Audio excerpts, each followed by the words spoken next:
Hello everybody, how's it going? And welcome back to the Kill Corner Club podcast. I'm one of your hosts, James, joined as always by George or LongEaredFox. As always, hello. So, yeah, how's it going? It's been a while since the last episode of Kill Corner Club.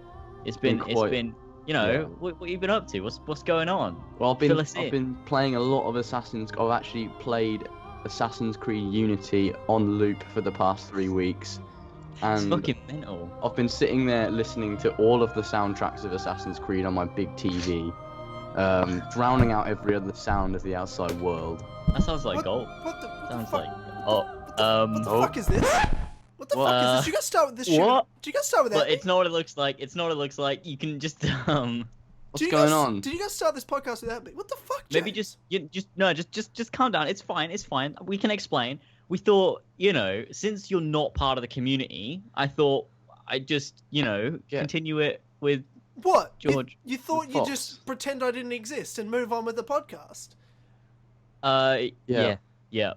Well, guess what, motherfucker? I'm back. I am fucking back. So I'm here to claim my place, not only as sole host of the Kill Corner Club podcast, but also as the ¡1 source for Assassin's Creed 3 following content. Okay.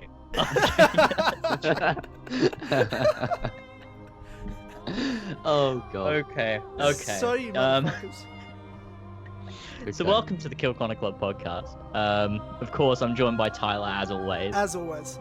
That's it. And our guest right. for today's episode is LongEaredFox. Right, hello. How you doing, lad? And to begin, I want to say that I don't know what I was actually going for there. However, I'm like, what? Are you trying to take the lead on however, the podcast? What's going on? wait, I have something to say. It's the end of the podcast. Say, no. Okay, so I was gonna say that. So to start off, Tyler's back to YouTube after a long extended break. Yeah. Yes, I am. Uploading really again. Happy about this. So you know, tell everyone what's going on with your channel, Tyler. Okay, so I've been going for about 6-7 weeks now, which is I think the longest break I've taken in 2 to 3 years.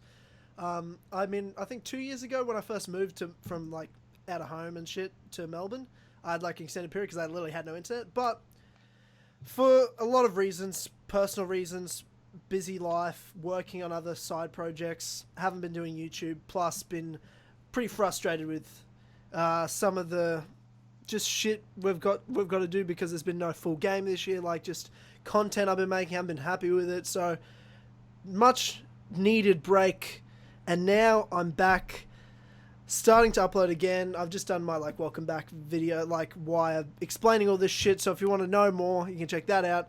And then this week I'll be back with things like Assassin's Creed: The Truth, some other side content, Let's Plays, and then I'll be playing Assassin's Creed Brotherhood when the Ezio collection comes out. So I'm back. I'm just back. Long story short, I've returned to the tube of you to fill you all with sweet Australian strong jawline goodness. So that's that's what's going to happen. Well, I mean, you know, the community's definitely been lacking. You have to say that or else I'd cry. Yeah. But, you know, so it's going to be good because you've already talked about having like a bunch of content planned and everything. So I'm looking forward to it. I'm looking forward to some more Dynamite goodness in the community. Yeah. It's going to be good. It's going to be a good time. No, I'm really excited to be back. It's that's why I needed it, because like I wasn't excited to do content anymore, and then just taking a break, I'm like, yeah, here we go. I'm rejuvenated. I'm excited again. I've got ideas again.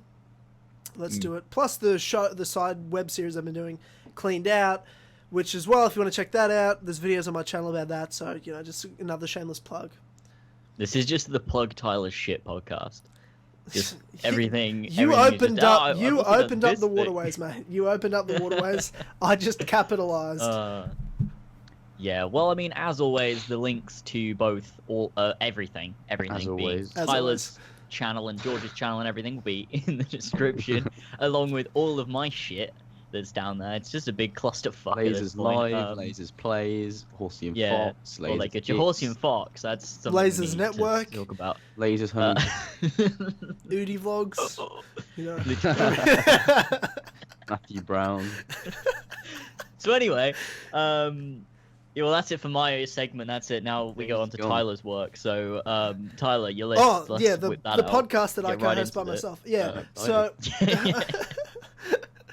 so I thought the best way before James politely and very nicely plugged me, I was going to plug James because, ladies and gentlemen, James has hit 20,000 subscribers. Woo! Yay!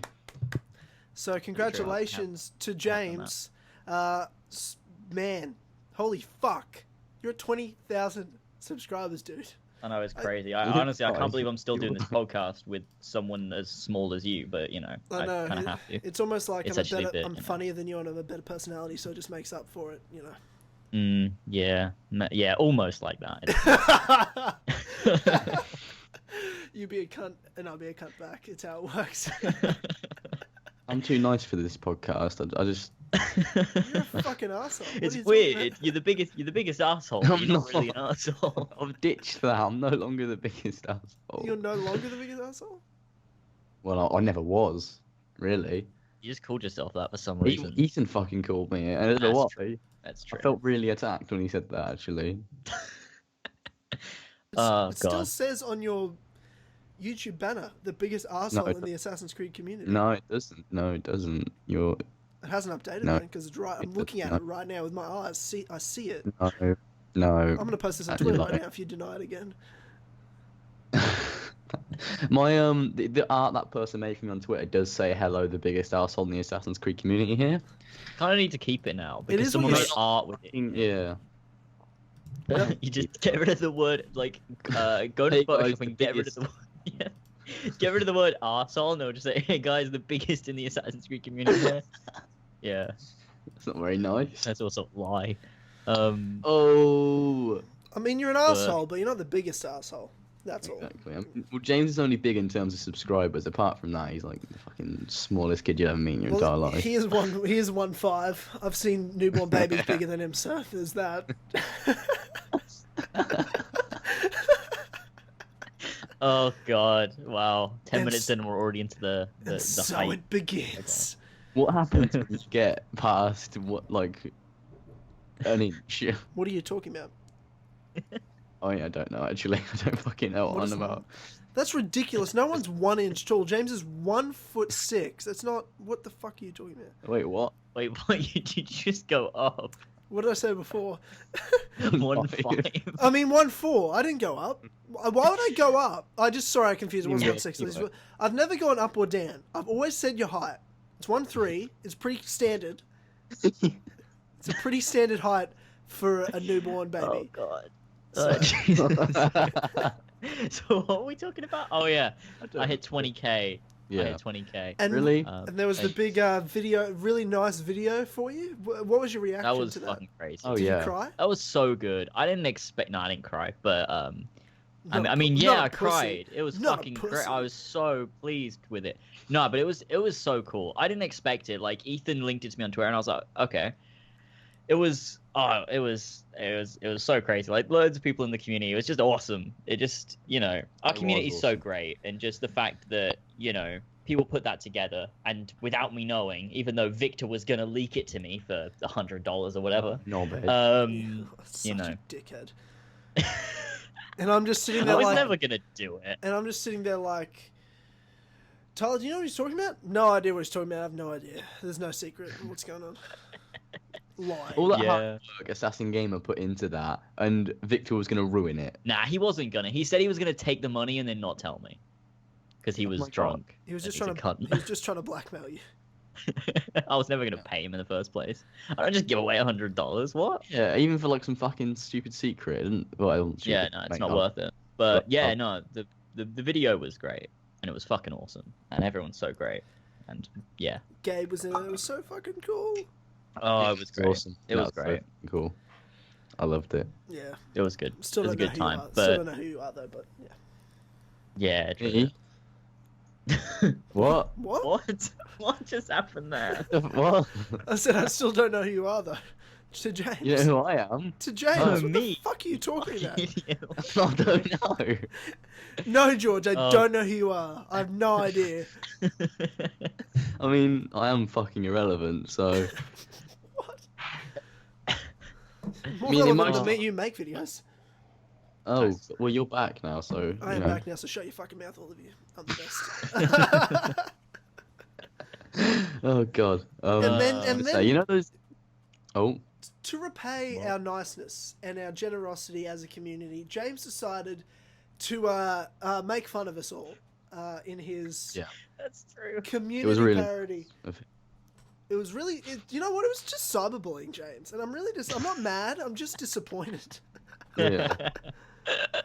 In all God. seriousness, though, never laughed so hard in my life. At that good community video. I'm parody proud you of it. did, when you sit there and you're just going off about what you put as soon as you put that iPad there and you're wearing the jacket, for the one time I just want to put this out there. I wore a jacket in the video one time because I was making a video before I was leaving. I was about to leave my place in the middle of winter. It was cold outside, and I was like, I got to do this video. And my jacket was already on. And then James apparently is just like, what? I'm going to wear a jacket because it's cool? Yeah, What? because I look good. I lost my shit. I thought it was hilarious. So, like, so funny. And talking to someone on screen, even though I'm the only one in the room, got it covered.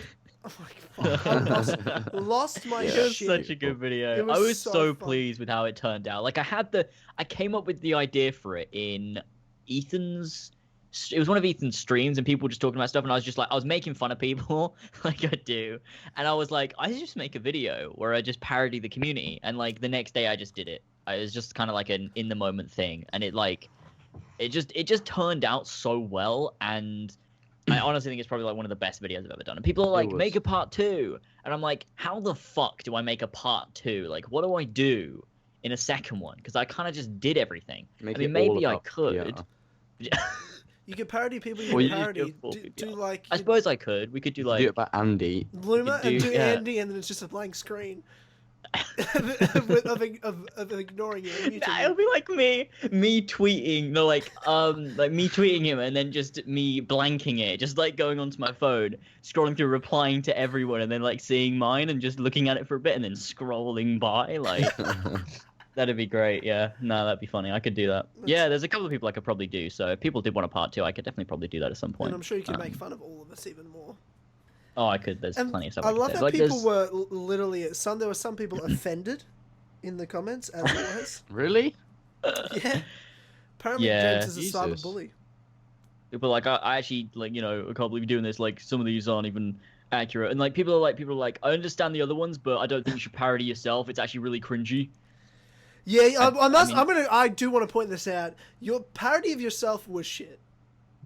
Oh, because it was amazing. no, it wasn't, dude. There's so many better ways. I understand it's hard to parody yourself.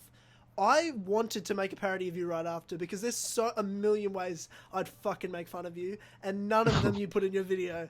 There are so many ways I could rip you apart for lols, like you did all of us, and I would love nothing more than to do, like, as a response, everyone you made fun of does their own impression of you, and we put it in and compile it into one Oh, video. that'd be amazing. That'd be amazing. Because I was like, That'd be the best. when I was doing mine, I was like, I need to do so. Because I was like, I need to do myself, but Look, I it was don't funny. know. It was funny, but there's a million better ways and dumb shit you say that people can make fun of. yeah. See, I thought what I could do is the way I did it was I will introduce the video and I'll pop up throughout and also close the video, and it will kind of be an exaggerated me. But I was kind of like, so I can have me in there, but the main thing is kind of everyone else. That was kind of what I was going for. But you know, it was I love the one I did for BPR because I think that was great. I died. 'Cause it was I accurate. actually died. I couldn't even tell the difference. It sounded exactly the same. It was great, and also I'm I just could, joking, but like Billy, I I'm think sorry. it was for. I'm I think not- it was I'm for not sorry. the BPR one. I like added this bass to my mic because he has a lot of bass for some reason. Like he's really close to it. And then for Ethan, I added like a slight echo, and it just sounded like Ethan's mic because I just tried the best that I could do with that. I didn't realize until after I'd done the video, but the entire Ethan section was just a Unity loading screen, and I didn't It was realize so until funny. afterwards. And then I was like, you know what, fuck it, I'm just gonna leave that because it's great. That is funny. I loved. Uh, I mean, the thing was, I saw mine and I was like, that was hilarious. And then, like, I thought I was safe. I was like, I got off all right. That wasn't that bad. And then you come back and attack me more. I'm like, oh, fuck. oh god, yeah. I love the column one as well. Oh, they were all just fantastic. Dude, I actually fucking cried of laughter at columns. But I won't scare him too much because I'll lose sync. That's fucking hilarious. I love Ben's one. Oh yeah, that was kind of. I didn't see. It's how weird it is that I tried to do the accents for like everyone and try and make them sound authentic, and they actually turned out so much better than I thought they did because I thought they all just sounded like me, but they actually sounded pretty good. Like they're not perfect, but they sound pretty good. Like you can differentiate them. Yeah. Like when you said the one thing you want in Empire is riding the pyramids, I fucking died that a bit as well. I was just talking shit. Like that wasn't even a parody of Ben. I was just saying random things. I want to ride a pyramid. I want to ride pyramids. Just then I had like his Twitter flying in. Oh. I'm gonna talk about Conor McGregor. Oh no, I forgot. I'm just watching it now. I'm here to talk about wearing a coat indoors because I think it looks good. But like the fact that you legitimately, to make fun of me, pin your hair. Yeah. No, see what I did was because the reason I pinned my hair is because I tried to get that post-it note on my forehead. And it wouldn't stay, so I was like, I'm just gonna fucking pin my hair. Like it doesn't make any sense, but I'm gonna do it anyway. I thought you were pinning your hair to make fun of my hair. Oh no, it doesn't look anything like your hair. No, I thought that was the point because I just have the curl to the side like that is, and I thought you were just trying to make it look like the curl. That's what I thought. I was like, that's hilarious. Maybe it does. I mean, I kind of thought I was like, well, I'll just pin my hair so you can see the post-it note because my hair went over it when I was filming the video. So I was just like, fuck it, I'll pin my hair up. So you could see it, just so I can really advertise Kill Chronicle. I was also wearing the Kill Chronicle t-shirt, but you couldn't see it. Oh god damn it! Because there was like no room where I was filming it. Like I had like my tripod and my webcam like as far away as I could from me. It was but oh, it was great. It was a good video. I loved my one. I just loved it. I was gonna do more for your one, but I couldn't think of anything else other than the biggest asshole and the stealing my videos. Like I couldn't think of anything else. Just unroastable. That's the case. I'm sorry. It's weird. I don't know why I couldn't think of any more. It's like the same for like Ethan as well. It was difficult to think of things. You couldn't think of things to roast your fucking brother with. That's sad. Yeah, it was. No, I enjoyed it very much. So, especially my voice, because there were parts in which it actually sounded like me, which is really weird. Yeah. Is it? That was your brother. He should be able to do you. It was great. Like sometimes I put put emphasis on the wrong words and it just sounds a bit strange, but it's kind of just like, hello, biggest arsehole in the Assassin's Creed community here. It's funny as fuck though. Stop it. I can't tell who's talking. Oh my god. But yeah, it is a great video. Yeah, if people haven't seen that video, holy fuck, please check it out because it is so funny. I literally just watched it again as we were talking, like, and just losing my shit at some of the parts. It's brilliant. It is. Yeah, there's definitely some more people I could do, and I could definitely expand it. Like, I know Brett's not part of the Assassin's Creed community, but he's there with like Ubisoft and stuff, so I could probably try and do Brett. But my Brett impression is off, and also are my you kidding me? Skills are Your not Brett his impression level. is so legit. It used to be, but recently I can't do it. Like I could probably do Robbie from Open World Games, even though he's not part of the community. I just feel like I need to include him because I fucking love doing that voice. It's so sad. I do that voice like every fucking stream I do because it's fucking hilarious. Next one. I have hit 55 million subscribers. Yeah. And I got him to send me all of his After Effects stuff so I could just throw up a bunch of random shit on the screen. It was amazing. Yeah, I was wondering how you did that, Yeah, fuck. If you actually think about it, though, it's so weird how you can make a video look professional like that by just, like, kind of shoving a lot of After Effects shit in. I know, I just shoved in, like, the thanks for 55 million and there's, like, lower thirds and then, like, the thanks for watching and everything. Because it looked professional as shit, even though it was random shit coming up. Like, just random stuff that didn't make sense. Like, please watch this, be entertained, good vid. Like, Yeah. just random subliminal messaging. Evil Netniash. It was really great. Yeah. Very happy. But yeah, that was a good time. 20k was great, and yeah, I'm almost at 21k now. I'm like Shut Yeah. 300 Fuck something you. away. Fuck you. So Fuck you. getting there. I'm hopefully hit 25k before the end of the year, which would be great. Yeah, And you will easily.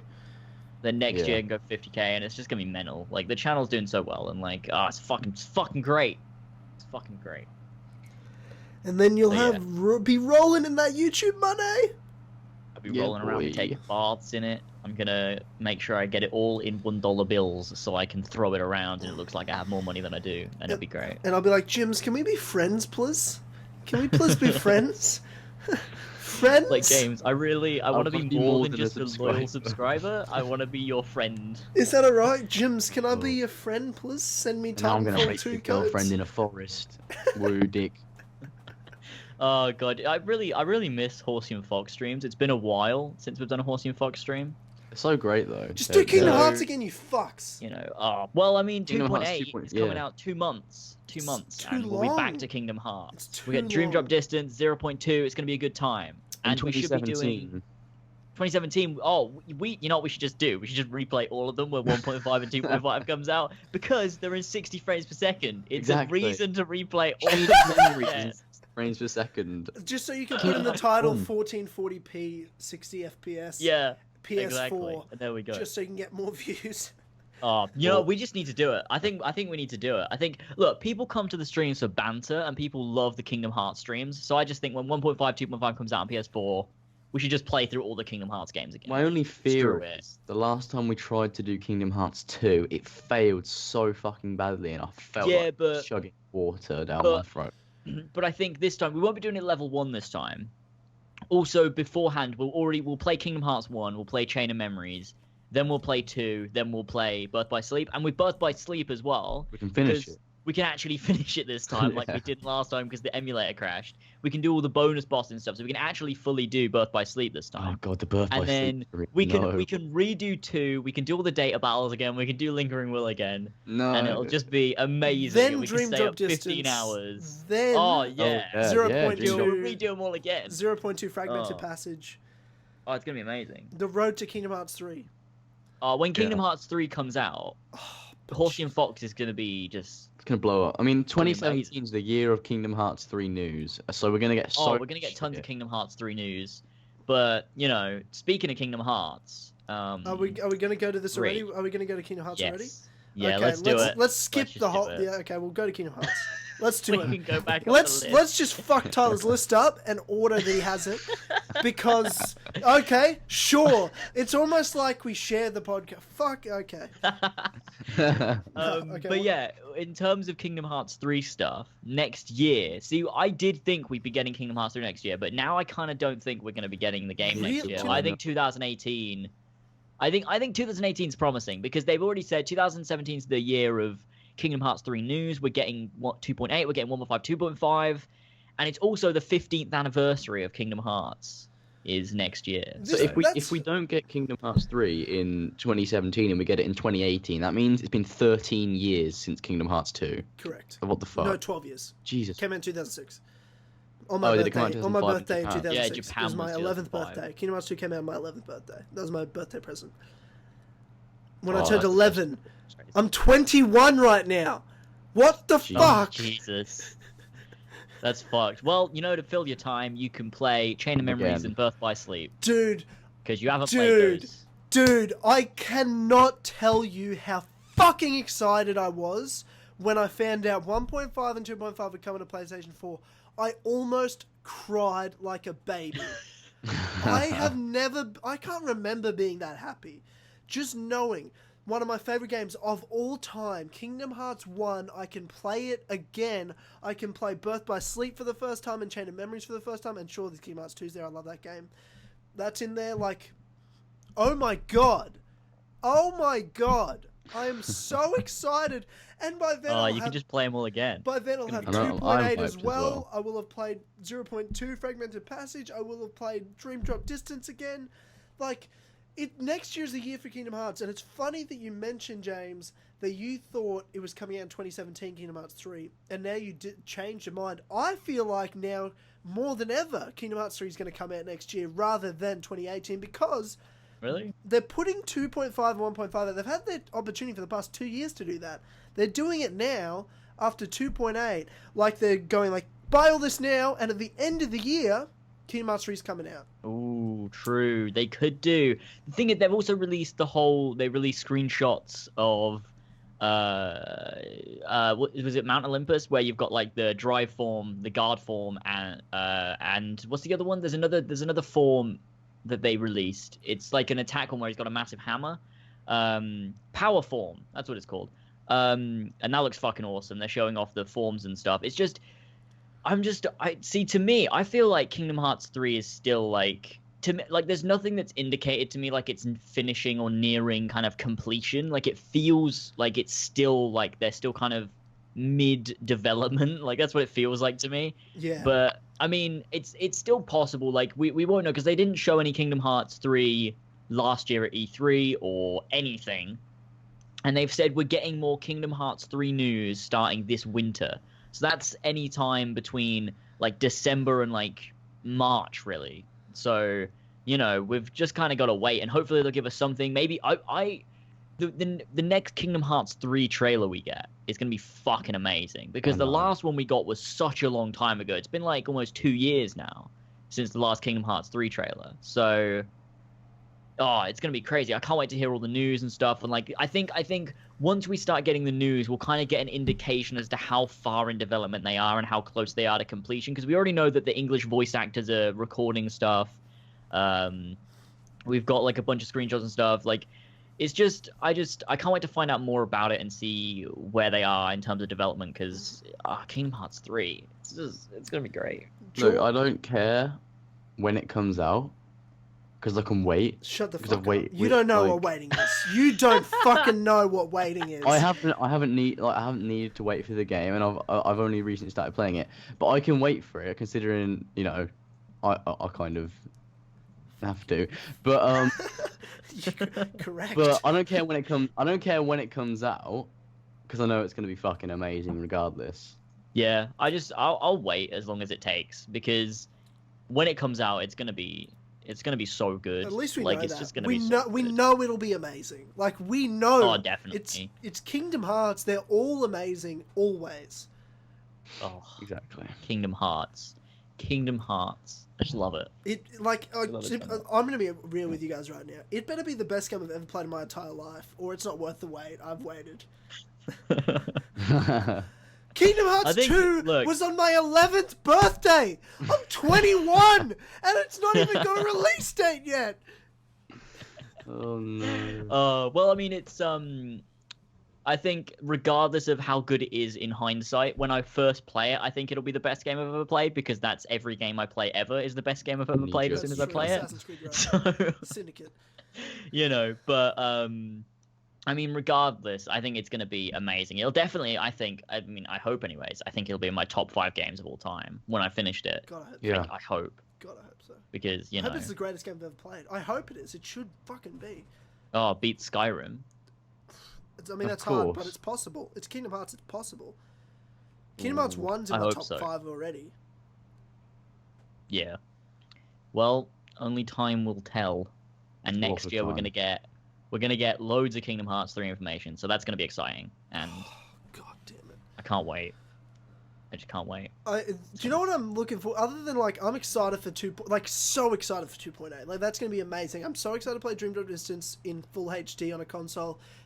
Even more excited to play, 0.2, because it's, the Kingdom Hearts 3 engine, and to see, keyback cover and all that. But then once 1.5 and 2.5 are out, there's no bullshit they can fuck around with. There is only Kingdom Hearts 3 ahead. There's nothing else. Good point. There's no other shit. Oh, well, they might decide they want to remaster 358 and Recoded for next gen, so that you can actually play them and not just watch cutscenes. Kingdom Hearts 2.9. I really enjoy that. Kingdom Hearts 2.9. Kingdom Hearts 2.9, it'll just be 358 and Recoded, and we'll just play those in HD, and it'll be like Chain of Memories. If they do that, I'd kill myself. It wouldn't be bad at all. I mean, I wouldn't mind actually getting to play 358 and Recoded, but the only thing is that they're so repetitive that it's like Chain of Memories is enough. Like it's repetitive, but there's enough to it that it can be like a game like they remastered it. But with 358, it's just going to areas of worlds and fighting Heartless. Can they not change the gameplay up? Yeah, but they have to completely remake the game. I don't fucking want Isn't that what Like, they work did on with Kingdom Hearts Chain of 3. Memories? Well, they did with Chain of Memories, yeah, because Chain of Memories, or Rechain of Memories, was the remake of Chain of Memories, but for the PS2. And then they just HD remastered it for the PS3 in 1.5. So, I mean, yeah, sure. I mean, I don't read that shit. I mean, They're not going to. They're not. I don't. Stop. Look, I know the story of 358 and Recoded, so I don't need to play them. We've got the cutscenes and everything. It's good. Like I don't need if you to watch the Wii remaster it. cutscenes, yeah. No one knows what we're talking about. Yeah, I know, but I felt I could fucking say it. It's been such a huge gap in my life, like, because Kingdom Hearts was so big, such a massive part of my childhood. You know, it was the first game I ever got on a console when I got a PS2. I got Kingdom Hearts and fucking Harry Potter Chamber of Secrets. Like, those were the two games I got on PS2. Like, that was my first proper console other than playing, like, Pokemon on Game Boys and stuff. You know? So, Kingdom Hearts was always, like, as a kid, it was my favourite game ever. Then Kingdom Hearts 2 as well. And then there's this big phase of my life where I haven't really thought about it, because it's just... After, like, 5 years of waiting and I heard nothing, I kind of gave up on Kingdom Hearts 3. And now, to own a PS4 again and know in 2.5 months, I'll be playing Kingdom Hearts again. And then a couple months after that, I'll be able to replay my, two of my favourite games ever in Kingdom Hearts 1 and 2. Plus, for the first time, finally getting to play properly Birth by Sleep. Like, next year is going to be Kingdom Hearts year for me. It's going to be like I'm a fucking 6 again. Oh god, it's gonna be amazing. Birth by Sleep's a great game. I love Birth by Sleep. I think that might be in like my top 3 maybe. Like Kingdom Hearts 1, Kingdom Hearts 2, and Birth by Sleep. But Birth by Sleep's great. That makes sense. That seems like the top 3. Other than Dream Drop Distance is also very good. Oh yeah, haven't played that yet. That's gonna be fun. See, because for me 2.8 is all new stuff. It's Dream Drop Distance, which I've never played before. 0.2 and then key back cover, so that's gonna be fucking awesome. Yeah, no, you'll both love Dream Drop Distance. It's a phenomenal I can't wait game. for that. It's a phenomenal I can't game. wait for that.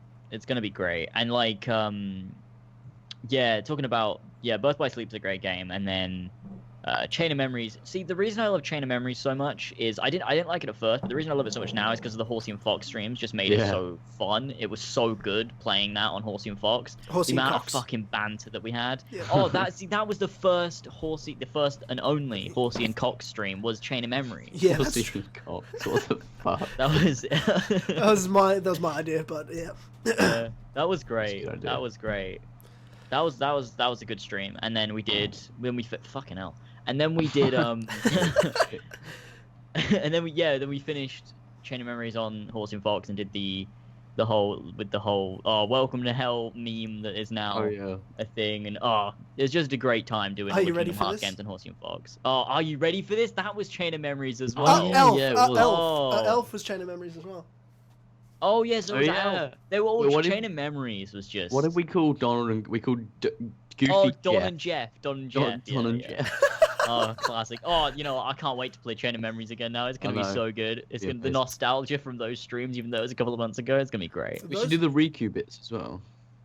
Oh, yeah, we should, Reverse Rebirth. We never did that on the actual stream, so that gives us another reason to replay through Chain of Memories as well. I loved those are my favorite streams. Like, I don't come to many streams. I always showed up for at least as long as I could to those Kingdom Hearts streams.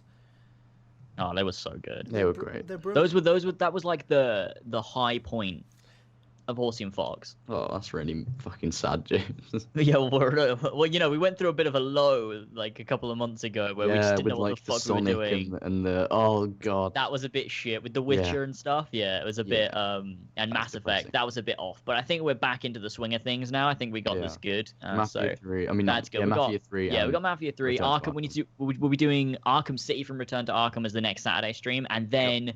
Final Fantasy 15 comes out soon, so we'll start up that on Horsey and Fox as well, and that'll be a good time. It'll be absolute banter. That'll be good, and then that'll be great, and we got plenty of shit to do. So Horsey and Fox is doing good. It's come a long way from Lasers Network, which it was a year ago. Certainly. Jesus And Christ, the place Lasers where Network. where we had to stream Kill Connor Club because you're a fucking Oh, God. copying. Yeah, cunt. yeah. That is depressing. That is depressing. It's weird though, isn't it? That a year ago, like not a year out of date, but like around a year ago, is when Horsey and Fox really started because I did Lasers Network streams where I did the Road to Assassin's Creed Syndicate, and then one time George just joined me for one of them, Yeah. and there was so much banter that we just started doing it more, and then Yeah, he I just was joined me like- for every stream, and I then we was like, set I'm up the gonna whole join on the schedule and next everything. stream. It's banter. Yeah, and then that's how Horsey and Fox was born when you randomly joined me for that Revelation stream that one time. Yeah, and there's a lot of streams in which my hair is like down the fucking side of my head.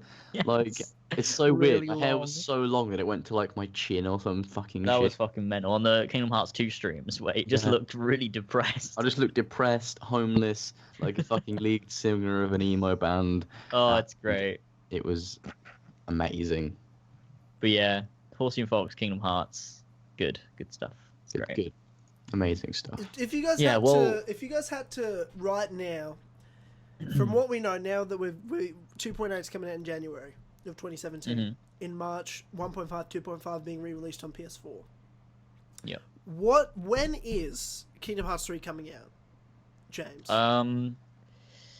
I'd say, see, there's two things I think possibly. See, it kind of makes sense from what you said, them kind of preparing everyone for Kingdom Hearts, is that it could be winter 2017, being winter for the normal side of the world, not your side of the world. Not the fucking weird side of the world.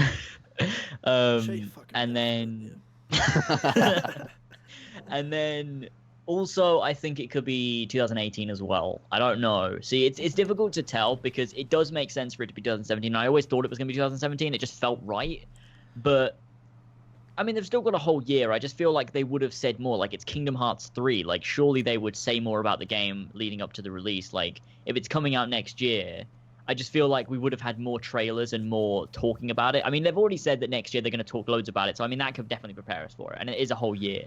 So, to me, it's still likely that it could come out 2017. But it's also likely 2018. I don't think it'll be any later than 2018 because it's been so long and they're talking about it so much next year. Like, I think 2018 at the latest, but I think it still makes sense that it could be 2017 as well. Yeah, I agree. I do agree with that. Okay. Well, yeah. I mean, it's a smart bet is 2018, right? At the latest. Like, I can't see it being in 2019. Like, 2018 makes sense. But I'd probably be a little shocked if it came out next year, but I'm starting to think it's more and more possible it could be the end of 2017, just because of the timing release of 1.5 and 2.5. They've had 2 years to do that. Right now they're doing it in March, so at the start of the year, the first 3 months of the year, 2017, there's 1.5, 2.5, 2.8 will all be on PS4. It gives you like 9 months to prepare for the release of Kingdom Hearts 3. True. Try to keep it tight and together, these releases, so people like best for new players. I mean, all the old fans, they're going to be there to play Kingdom Hearts 3. But to bring these new fans, it's like, oh, I've seen all these, Kingdom Hearts shit this year. I've never really gotten into that. And all of a sudden you're hearing about, oh, right at the end of the year, there's the new one. Or maybe I'll play all the old ones. They've just come out. True. Keeps it fresh I mean, I in think people's E3 this year is hopefully going to have Kingdom Hearts 3 stuff. Well, of course, surely. It's got Because Absolutely. hopefully we'll get a bunch of that. And it's E3 in general this year should be good for Next games year, in general. but sure. I think I think next E3 is going to be great. I think, we've got Kingdom Hearts stuff. Hopefully, Empire. I want to see more from Empire. I want to see more from the new Spider-Man game. Hopefully they show some more of that because that looked fucking awesome from the trailer. I want to see some actual gameplay, see the game because it looks great. And there's a bunch of stuff at the next E3 that I think will be great. And I think we should, hopefully, I think we'll see some announcements of some cool new IPs because I think we've had not many this year. We've kind of had a lot of remasters and sequels. I'd love to see some new games. Sony had a lot of new IPs, but there were only teasers That's and true, shit yeah, that was yeah. not coming out for 3 years. Yeah, I'm for a while, yeah. So, So, but hopefully we get something. that was why I was something good. annoyed at Sony. You guys were like, it was great, and I get that it was great because it was new stuff, but I was annoyed because I'm like, none of this is coming out soon. So what you're telling me is for the next 3 E3s, we're going to get more of this shit that we're getting today. So it's good now, but what about next year? Just more trailers of these games you already know about, but they're not even coming out next year. They're coming out 2018. True. I mean, I was still happy with it because it just looked fucking cool and entertained me. But Pandering. I'm a simple man. But there's like I hope next year, because Ubisoft seem to do it all the time, is they announce new IPs. I really hope we get a cool one next year, because this year they announced Steep, and of course no one fucking cares about an open world snowboarding game. Like, I'm sorry, Ubisoft. Like, you probably put a lot of work into it. I get it. It looks good. It's probably a bit of fun. There's an audience in terms of graphics, but it's very niche and it's not all kind of what we were expecting. Like, honestly, for their new IP, they were kind of talking about it a lot. I was expecting an open world pirate game, because they've talked about that in the past. They've been like, oh yeah, it's always something that we could do. Like, it's on our radar, that kind of thing. Like, people really enjoy Black Flag, and they're like, we've got this cool new IP coming out soon. Like, they talked about it a lot, kind of bigged it up a little bit, and it's kind of like, I expected more than an open world snowboarding game. Like, but they've put work into it. People will play it and they'll enjoy it or whatever, but it's not really the kind of like the big new Ubisoft IP that I hoped for. Kind of like what Assassin's Creed was and Watch Dogs and The Division and stuff like that. Like, I hope we get something cool. Like I've said, I really would love if Ubisoft developed like a pirate game that wasn't tied to Assassin's Creed. Because Black Flag was so good, but imagine not being tied to Assassins. You could just have a pirate game. It'll all be multiplayer. I think they could do a really good job. It'll all be multiplayer. I would end my life because I don't want a fucking multiplayer game. I want a fucking single player game. Have you not heard? Well, Ubisoft just had their what's the word I'm looking for? Investor call the last couple of days, and they talked about they're moving mostly to multiplayer because of the success of Division, The Crew, and what's the other one they've got? The success of the crew. No one likes The Crew. It's gotten well. They're celebrating like but all three of the games they're talking about. I forget the third one. 10 million players have been registered in The Crew. And that's because they give it away for free. And more in the Division. And people are getting into the Division more and more as time goes on, and they're making the most money from those games than they are from any of their single player, so that's what they're moving to. So I'd say the only single player games you're going to be seeing is Watch Dogs, Assassin's Creed, and the rest are going to be all new ways of doing their multiplayer games. I guarantee you, Ubisoft are moving mostly to multiplayer. Oh, please don't. Please. James, who actually cared? Because I only care about fucking Watch Dogs and Assassin's Creed. Because they made such good new IPs. Like, the way they, like, Assassin's Creed, for one, was a new single player IP at one point, which was awesome. Watch Dogs was a great idea. Like, I didn't really like Watch Dogs 1, but it's a good idea. Like, Watch Dogs 2 looks great. But that even with Watch Dogs 2, they're kind of integrating multiplayer. Like, you can quickly access multiplayer from the single player. It was the same in 1, though. They just didn't talk about it in 1. Yeah, fair point. I mean, Unity tried it as well. Like, I just hope they don't start doing that with Assassin's Creed. I don't think they will. Like, with what they're trying to do, I don't think they risk ruining it even more by trying to integrate constant multiplayer to it. Oh, man, you're speaking way too soon. Oh, my God. I would not be surprised at all if there's a hectic multiplayer in some sense in oh, God. Assassin's Creed Empire has MMO features. You can access multiplayer and trade with your friends. There's no single player. It's all done with friends online. Only way to play it's like a small hub world like Monteriggioni, and then you go talk to NPCs and you get co-op missions, and that's the game. Welcome to 2017. Welcome to the new generation. Where Donald Trump is president of the United States, and we're all going to die. And Ubisoft makes open world multiplayer games. Oh, God. Yeah, well, I mean, I just hope, like I was talking about E3, I think. I just hope we get some good shit at E3. Some good shit. And I'm looking forward to that. And I'm looking forward to what Ubisoft might do. And so I've talked about this before. I want to bring this up, actually. Is Empire and E3. I've said before, people are like, oh, no, it's not coming out 2018. Well, no, we're not going to know anything. But surely they're going to announce it, right? Next year's E3. Absolutely. You would think so, absolutely. Right? Yeah. 100%. Yeah. We should There'll get be something. Leaks early 2017. Yeah, we'll get some more leaks. We'll get some screenshots early on in the year, like February to April time. Of the pause venue with crystal-looking pyramids. Kill me! The pause menu. Oh, So Jesus that guy was Christ. next That was fucking mental. Was it, Pete True. was... Oh, No, Peter. whatever it fucking was, Wait, that let me guy. go to my video. Peter. Fucking- Yeah, it was. Peter. Fucking... Yeah, fuck Peter Tran. Peter Tran. Peter Tran. Classic Peter Tran. Classic Tran. Pete the Peter. Oh Whoa. god. Yeah, well, he was talking to me, and he was like, "How old are you, by the way?" Just like, wait, what? He's super pedophile, bro. I am 12. All right, well, in that case, send me nudes, and I will give you Empire information. Yeah, that was a weird time. But yeah, that was so strange, the whole Empire leak and everything. And then he messaged me a few weeks later, or something, saying like, "Have you seen the new front cover of the new Assassin's Creed comic? Has a pyramid in the background. Explain that one." And I was just like, "Fuck off." Yeah, I told Literally, you. we were on a Horsey and Fox stream, and George was like, "Just tell him to fuck off."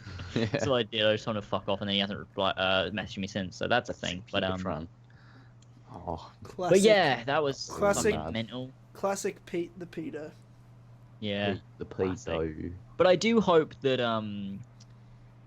you know, next year we get some Empire stuff, which we should do. I'm expecting like, I don't think they'll give everything away, but I'm sure we'll get some teasers and stuff. And I mean, to be fair though, actually, no, I don't mean that at all. I do think we'll get a bunch of shit, because as much as they're saying, you know, if it's not ready, it'll come out 2018, doesn't mean it's 2017. They're still aiming for 2017. Like, surely that's what Very they're going for. Is they want to release in 2017, but you know, they're covering their back so that if it doesn't come out, they're not committing to anything, just in case it's a Unity situation where they need to delay it and don't want to be tied to a date.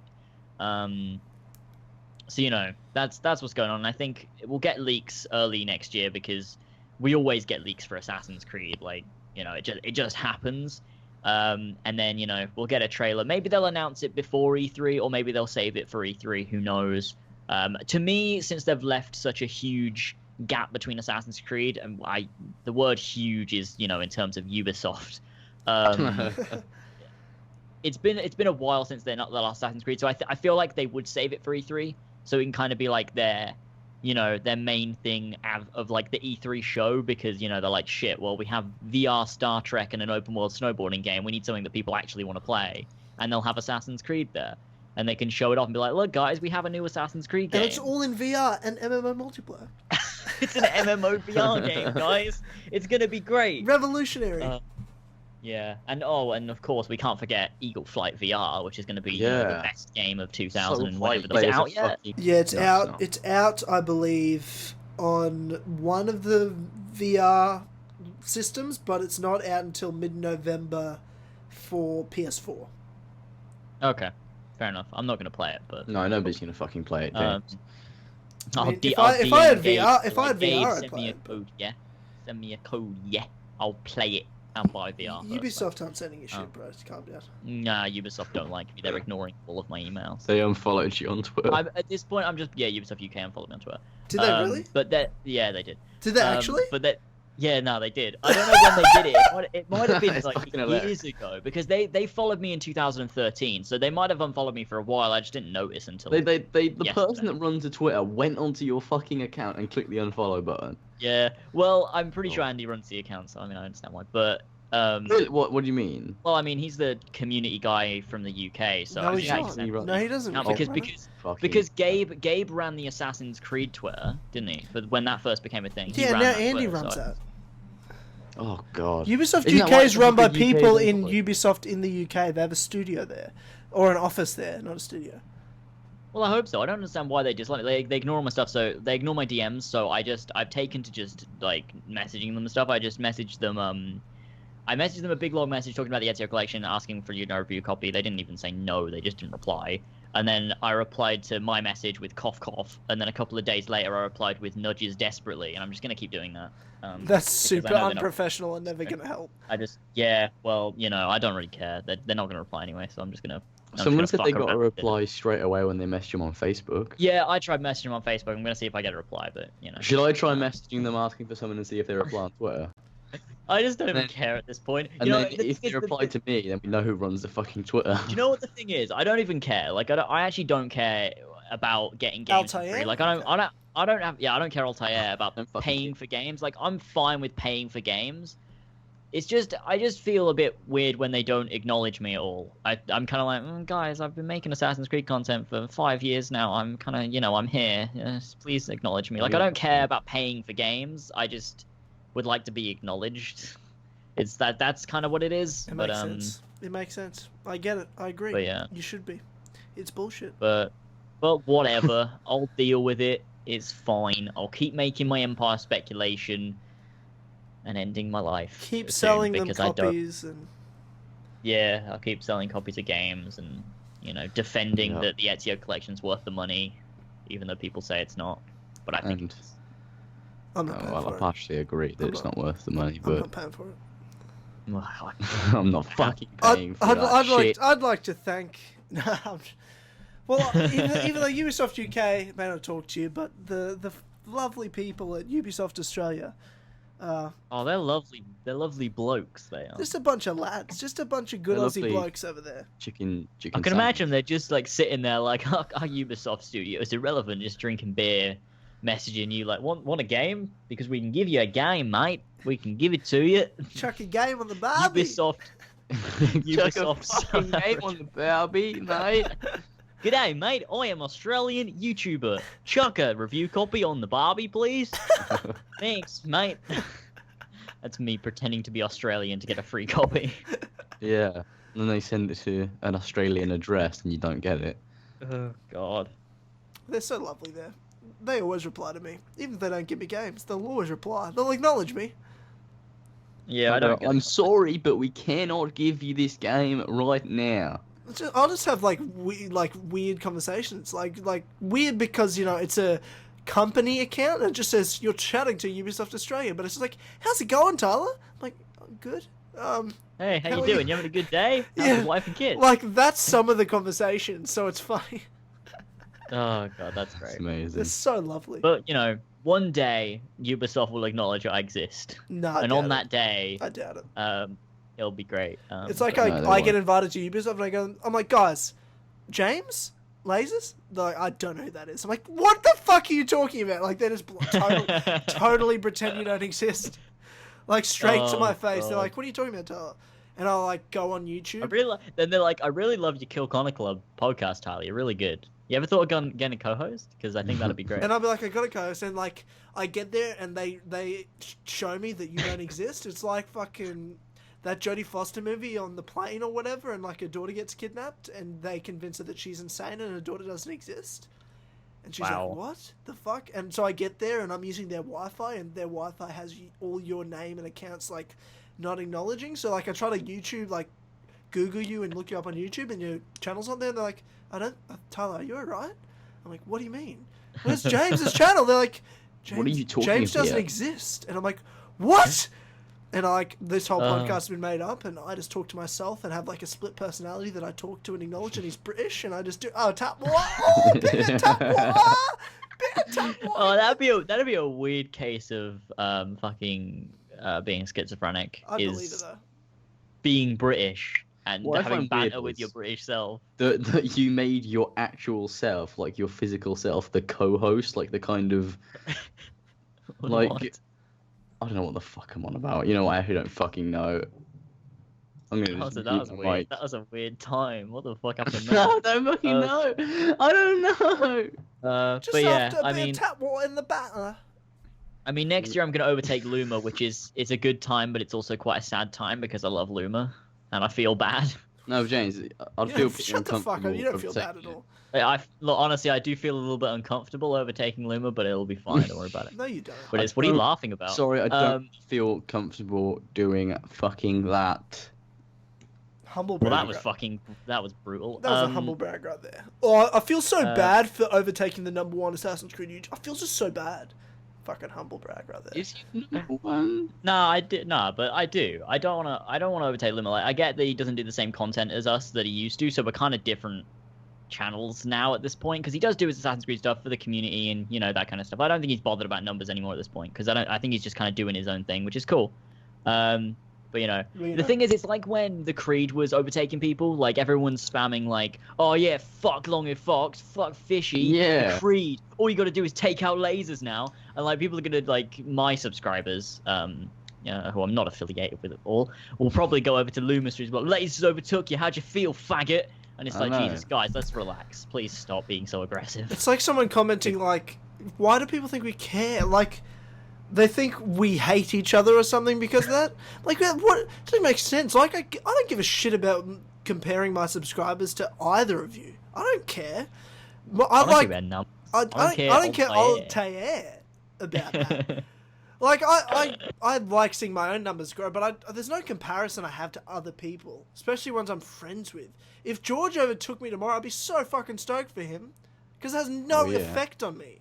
It doesn't mean my channel's bad. It just means he's doing well, which is good. True. It's good mentality to have that. That is. That's difficult for most people because most people are extremely competitive. I'm extremely competitive. It's almost like I'm a better when Nick person took me James. over, I didn't really care.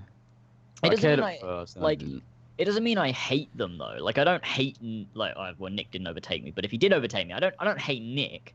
Obviously, I'd be a bit like, oh dang. You just would talk to him again or acknowledge him. I'm mad. Yeah, I'd do what Ubisoft does to me. Japan does Nick. Nick? Who the fuck's Nick? Fucking Creed. Yeah. Nah, Nick's great.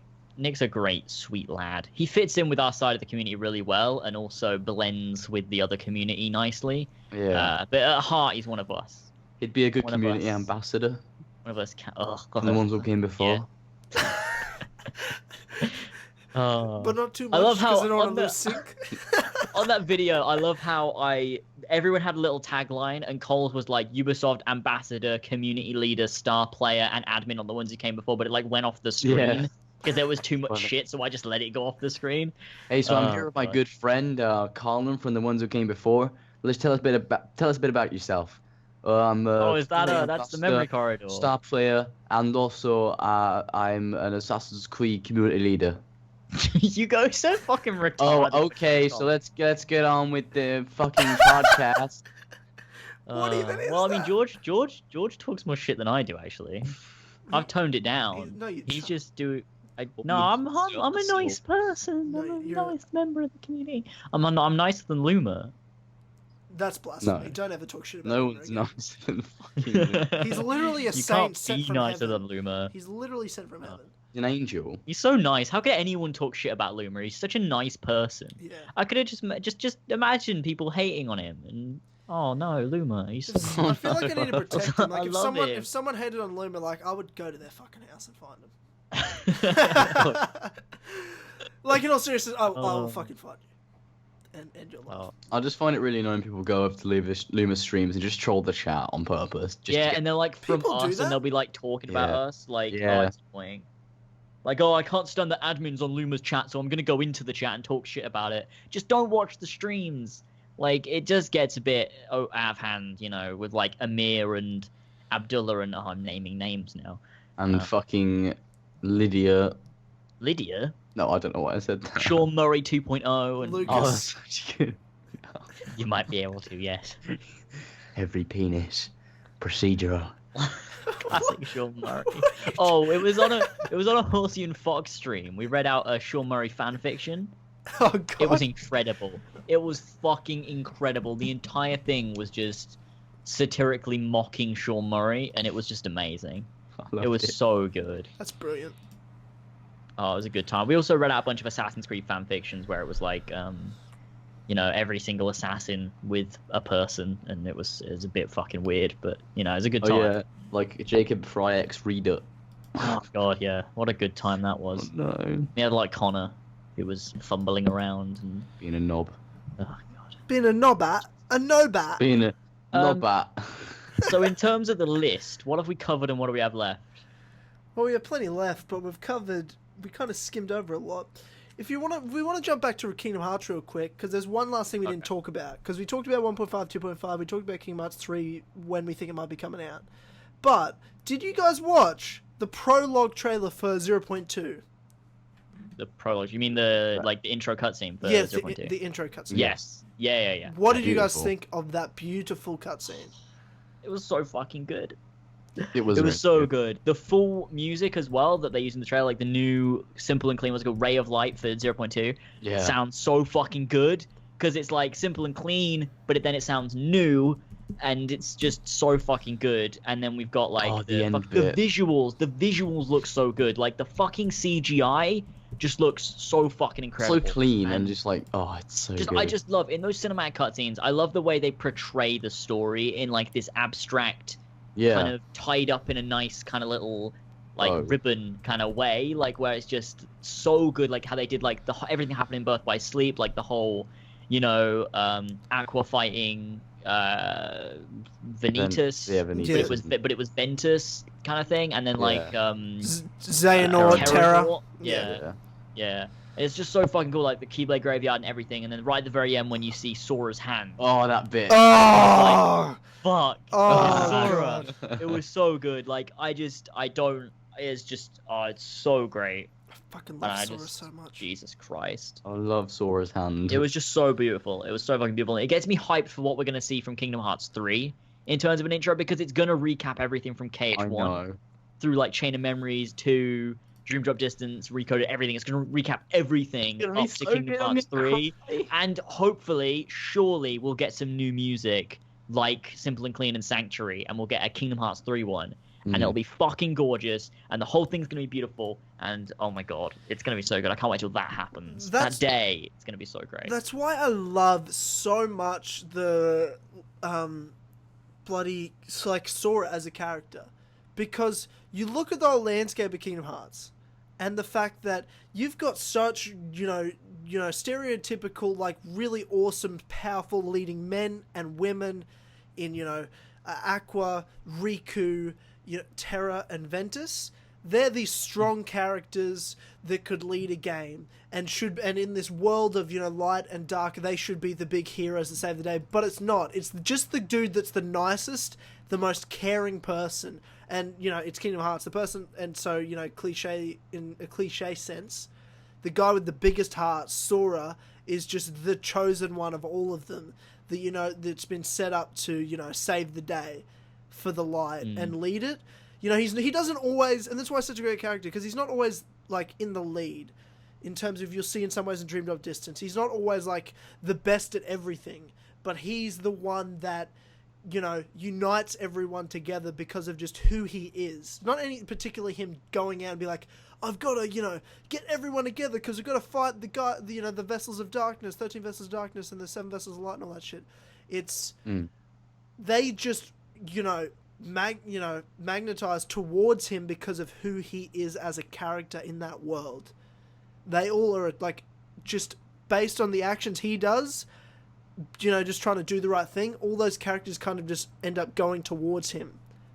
It's just so special. It's just fucking... I fucking love Sora so much. He's great. And then Amir's like, oh, fucking Sora's shit character. It's just nice all the time. He's wrong. He's wrong. He's completely wrong because he doesn't even like Kingdom Hearts. So... He loved it. He was like, this is the best things ever happened. Oh, yeah, when he played it, it's like, this is the best thing ever. I love Kingdom Hearts. And the next day, he's like, shit. Can't fucking stand it. Kingdom Hearts is shit. And then he shows up to the stream just to spam dislike it and then leave because he doesn't like Kingdom Hearts. What a pussy. Like a fucking cunt. Yeah. But yeah, the Kingdom Hearts, Sora and everything, and like Sora at the end of that cutscene, the intro cutscene, Sora is wearing his Kingdom Hearts 2 outfit. It seems, with his like glove and everything. So I just, you know, that's what he's wearing in Dream Drop Distance. He's still wearing that Dream Drop Distance. So after Dream Drop Distance, he's still in the Kingdom Hearts 2 outfit. I mean, at the beginning of 3, he's probably going to be wearing the 2 outfit as well. Yeah. So like the same with 2. You start off wearing the 1 outfit. Correct. Yeah. So it'll be similar. Yeah. It's probably because the way 0.2 I imagine ends, it's like kind of where Dream Drop Distance ends, or after Dream Drop Distance ends. Together to start Kingdom Hearts 3. Because they kind of like coincide. Yeah, like, I'm not going to spoil Dream Drop Distance, but it's all it does is set up Sora, Riku, Kairi, and some other characters I won't mention without spoiling it, and their roles in Kingdom Hearts 3. So 0.2 is to set up Aqua and how they're going to try to, and I assume she's going to try to get back the Birth by Sleep crew with, you know, Terra and Ventus. Yeah, definitely. That's cool. I mean, some people said there's one theory about, like, the drive forms in what they've shown in Kingdom Hearts 3 seem to have different, like, ways of using them from Kingdom Hearts 2, because in Kingdom Hearts 2, Sora wields two keyblades for most of them. It doesn't look like they're doing that in Kingdom Hearts 3, which would suggest that Ventus's heart has been separated from Sora's, meaning that Ventus is probably back at some point in Kingdom Hearts 3, or possibly is done in 0.2. So that would stop Sora from being able to wield 2 keyblades, because he no longer has Ventus's heart in him. It's just obviously Sora. That is a so legit that would point. make sense. And I'd I say mean, it that, would make sense, yeah. I'd say that possibly in 0.2 or the beginning of Kingdom Hearts 3, they'll get Ventus back. I'd say Kingdom Hearts and it'd be 3. fucking awesome. I'd say Kingdom Hearts and 3. then the rest of the game for like, because I'd say it'll be like an opening part of 3 would be Ventus returning. Then for the rest of that would be, you know, trying to get Terra back, and then that would, once that bit's done, then it's focusing on, you know, Xehanort. taking out Xehanort and the, you know, all of that shit, and focusing on the main kind of quest of stopping all the darkness. And that's when like Oh. Disney World. It's going to be such a big game. There's going to be, I can feel it. You know, when you have those games where, I think Red Dead is also one of them, where you have the different kind of chapters where there's different kind of aims. There'll be like getting Ventus back, getting Terra back, stopping the darkness. Like there'll be different sections of the game that feel different from each other, and you can kind of tear them apart, but it works together in one big story I kind of don't thing. think it'll be in one like big part, like the way Red Dead has like 3 major parts. I think it'll be a lot of small parts. Because there's a lot of dark. There's gonna be the Terra and Vendor stuff will be small compared to the amount of shit they've got to deal with in terms of. You'll see in Dream Drop Distance. You will see the shit they're gonna have to deal with in 3. It's fucked. It is fucked. I'm so ready. What they've I got can't to deal wait. with in 3. I can't wait to play it on critical mode, do all the hard bosses. It's gonna be so Dream fun. Drop Distance Having is a so new good. game. The way I'm they. so ready for more Kingdom Hearts. Yeah. So, get excited. So that's our Kingdom Hearts discussion. Oh, God. it's great. Beautiful. It's great. Done. So, all right. So, what's up next on the list? I mean, we've got kind of jumped back and forth with stuff, but we could talk about. So this last week or the last 2 weeks, Gerg had his first video hit 100,000 views. Oh yeah, I did. How do you feel, George? It's the graphics, and I feel great about it. The graphics in the engine video got a lot of hate on it because you're not allowed to have an opinion in this community. If you do, you get slack for it. But as of right now, it's on almost 140,000 views, and it makes me very happy. That's fantastic. It's great. It is great. That's awesome. I had my second video hit 100,000 views 2 days ago. Nice. So now it's like my 2 videos over 100,000 views are the fucking Ezio's box videos. This fucking piece of shit. Yeah. Fucking Ezio's box videos. Son of a bitch. Son of a bitch. Oh god. It feels good, right? Like, you just see it, it's like, yeah, that's nice, 90,000 is nice, but then you just see the 100 and you're like, oh, jizzing your pants. Yeah, it does look awesome. It's true. It is good. Phenomenal. Good time. You guys went away, so Elva's over with you now, James. So she's in Yep. with you guys. And you guys went away to Blackpool, to Smogpool. Yeah, indeed. Yeah, 100%. We didn't die, which was great. I'm Didn't get really stabbed. pleased. Was it just like a Came back family alive. vacation, family getaway? Yeah. Yeah, Yeah. I suppose so. What do you guys get up to? Just kind of, fucking, what did we do? I don't know. We did a lot of shopping. Yeah. We were only there for like 2 days. Well, 2 days, I suppose. It was only really Yeah, like, it was a half day, then a full day, and then another like half day. So it was like 2 days. Sure. Okay. Yeah. yeah, it was decent. It was alright. You know, it's Is not there- it's not the greatest place in the world, but you know, we had a good It was time. It's alright. enjoyable, yeah. Lots of food eating and stuff, which is always great because I'm fat. And you guys being just fucking ruthless bastards, putting KFC bag in a McDonald's. Oh bin. fucking hell, that was mental. Like I know. Jesus Christ, You guys are don't fucked. understand. You guys like, are ruthless. I know. If someone sees that shit, like George is going to prison. Like this is I know. what's happening. Like you know, It's true. It's true. 1,700 people have seen that shit. So mental. So weird. That was great. Oh, it was such a great video. Like we both just George was like, "I'm gonna put this in the bin." He like made a joke about it. And I was like, "I'm gonna film it." And then we just like improv this weird video where he just put it in the bin. And, Oh, like, I that's love the ending metal, where he's that's he's like, metal. he's like, stop it, stop the video, stop the video. It's just so great. Oh Uh, god. insane. Anything else? Did great nothing else but shop and eat McDonald's and KFC in Smogpool? Not really. We had a great hotel. I enjoyed the hotel. It was fun. Yeah, it was great. I had a cool mirror with the fucking light on the mirror. Yeah, the It looked pinnacle fucking awesome. of our trip to Blackpool was the fucking mirror in our So hotel James's room. That journey was- is we had a good mirror. Oh yeah, we had a good mirror. It was a We good had a time. good mirror. It's good. What? It's great because it's like bright white and it's like it's like so good. It's perfect. It'd be perfect for filming videos. Having a light like that. It would. It's fucking great. I want to punch myself in the face. I want that mirror. Why? Oh god. Because it's fucking cool. Oh And I god. also get to look at myself whilst recording. Alright. If I had it. Righto, you fucking smug bastards. It's almost as bad as wearing a jacket indoors because it looks cool. Yeah. Yeah. George, you said you had a Gerg's Gags. Oh god, are we doing it now? Let's do it now. We're talking about stupid shit that Oh, God. is meaningless. Alright. I'm ready for You this. guys were giving me Oh, nothing no. with this smog pool trip. Nothing happened. Ate McDonald's and Nothing. KFC and shopped. And the mirror And there was was a good. cool mirror. Did they have good tap water? We didn't even go up into the tower. Like, we didn't even do that. We should have done that. But the main fucking part of Blackpool is the cunting tower. And we didn't even go up it. Yeah, the copy of the Eiffel Tower, yeah. Yeah, it's about an eighth the size of it. Yeah, true. The Eiffel but Tower. Still, it's a great banner. It probably would look taller if we were at the top of it.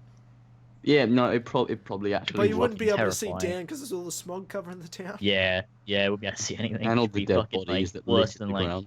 Victorian London. Yeah, dead bodies. Anyway, so George's Gags, Gerg's Gags. This is a new segment that's going to be on every episode of the Kill. Well, Comic yeah, you are my new co-host. You are the co-host. Tyler's just a technically. guest. Yeah, so. because yeah.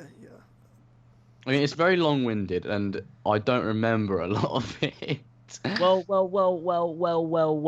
Tyler's are normally long-winded. There's one that's like half an hour long. That was the Yeah. good one though. And- It was good. Yeah, that was good. That was the Bishop story. Undeniably the good one. Yeah, definitely. Worthy. All right, Gerg's Gags. Okay, so Gerg Gags. yeah, that was That's- great. That was enjoyable. All right, so Beep basically, it up, Gerg's Gags. Oh. I'm sorry. that was it. Yeah. That was it. I thought if we're All gonna right, do it, may as well do it. It began with just, well, me and Talia were going out with my friends because When was this? I never go out with them. I'm always inside. So we were like, I'm gonna go out with them. That's a good idea. I brought some alcohol. No, Not you got drunk in a You field didn't like you a didn't homeless drink man. because that's wrong and illegal, and you make informed decisions. No. I'm legal. I had dark fruit cider. That was what I brought. Oh, But wow. I had Fucking that hell. people had vodka there and stuff, and that's why I crazy. was That's drunk in the end. fucking But we had that. Crazy time. So after a few minutes, a few seconds, What? everyone was pissed.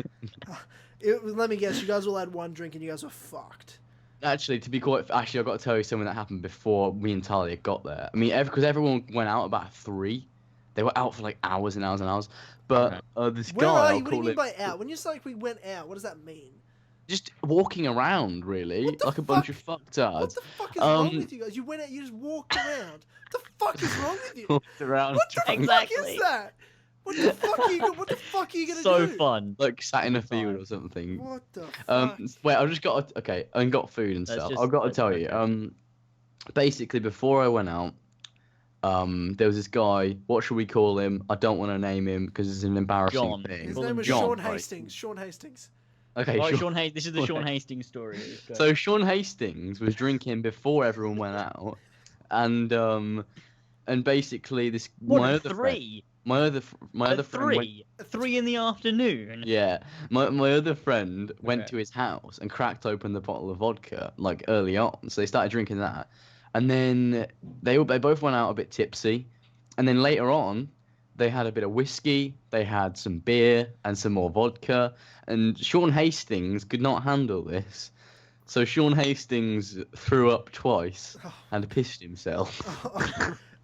By what time? What, in at the 3 day? in the afternoon? This all happened at 3 No, in the this happened by about 6. That's 6. fucking Just embarrassing. before me and Talia got 6. there, he At threw up 6. twice and pissed himself. And my mates called his dad, and his dad came, and he was fucking furious. Like he was like, "Cheers, lads, for calling me." And then when James, well, no, not James. Shit. James, not James, what are you saying? You just said its real name. when Sean Hastings was trying. Oh fuck. I thought that's who it was anyway. Yeah, it was. So when Sean Hastings got in the car, he got in the driver's side first, and his dad was like, "Well, you're not fucking driving, are you?" And then yeah, so he went home covered in his own shit. Oh, No, not God. shit. He didn't shit himself. His own piss and Why vomit. did you call his dad? I don't understand. They called his dad because he needed to get home. He was Yeah, like, that's he was a out. He responsible passed thing out to- as well. Responsible Oh, for thing to fuck's do, you sake. fuck. You look after No, him. just don't fucking call Kicked it. Don't call us dad.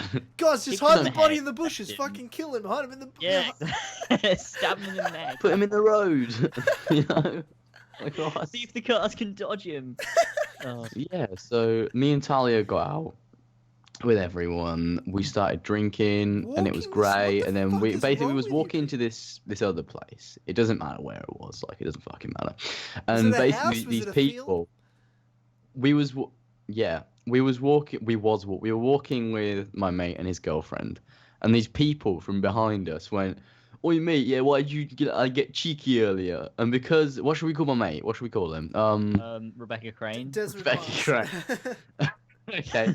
Rebecca Crane was like, he just started like hurling abuse back at them. So they were like, "Well, why are you getting cheeky, yeah?" and stuff like that. And me and Talia were just kind of walking along, like, "Oh shit, what the fuck's happening?" How So old were these random guys yelling at you? they were younger than us. They were like a Younger. year. Oh. Okay. So, and you're already young, so Yeah, they were like. they were like 12. Yes, You got- fuck off. So yeah, they were just being louts, and we were like, "What the shit's going on?" So we walked for a bit, ignored them because they were very annoying, and not Facer, Rebecca Crane. Yes. Fuck. What I'm is so- wrong with you? Nobody knows, okay? Nobody fucking knows what his first name is Right, anyway. Rebecca Crane. All right. So Rebecca Crane was like, "Oh shit!" I think he slightly regretted hurling the abuse back because by this point, when we were walking, there were quite a few people amassing behind us. Like, quite a few people. How many? And we were How many? like, "What the shit?" I don't know. Like, I don't know. I didn't count.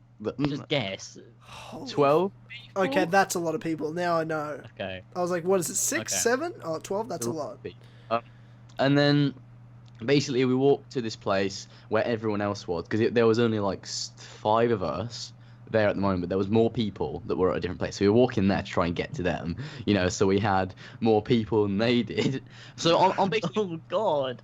the way there, a few people from their group kind of just fucked off, and there was only like 6 left. Like that, it was odd. So when we got there to the place where our friends were, there was just an odd argument. Really, it was just a big argument of drunk people, and it was Ugh, just fucking hell. very odd. And it didn't.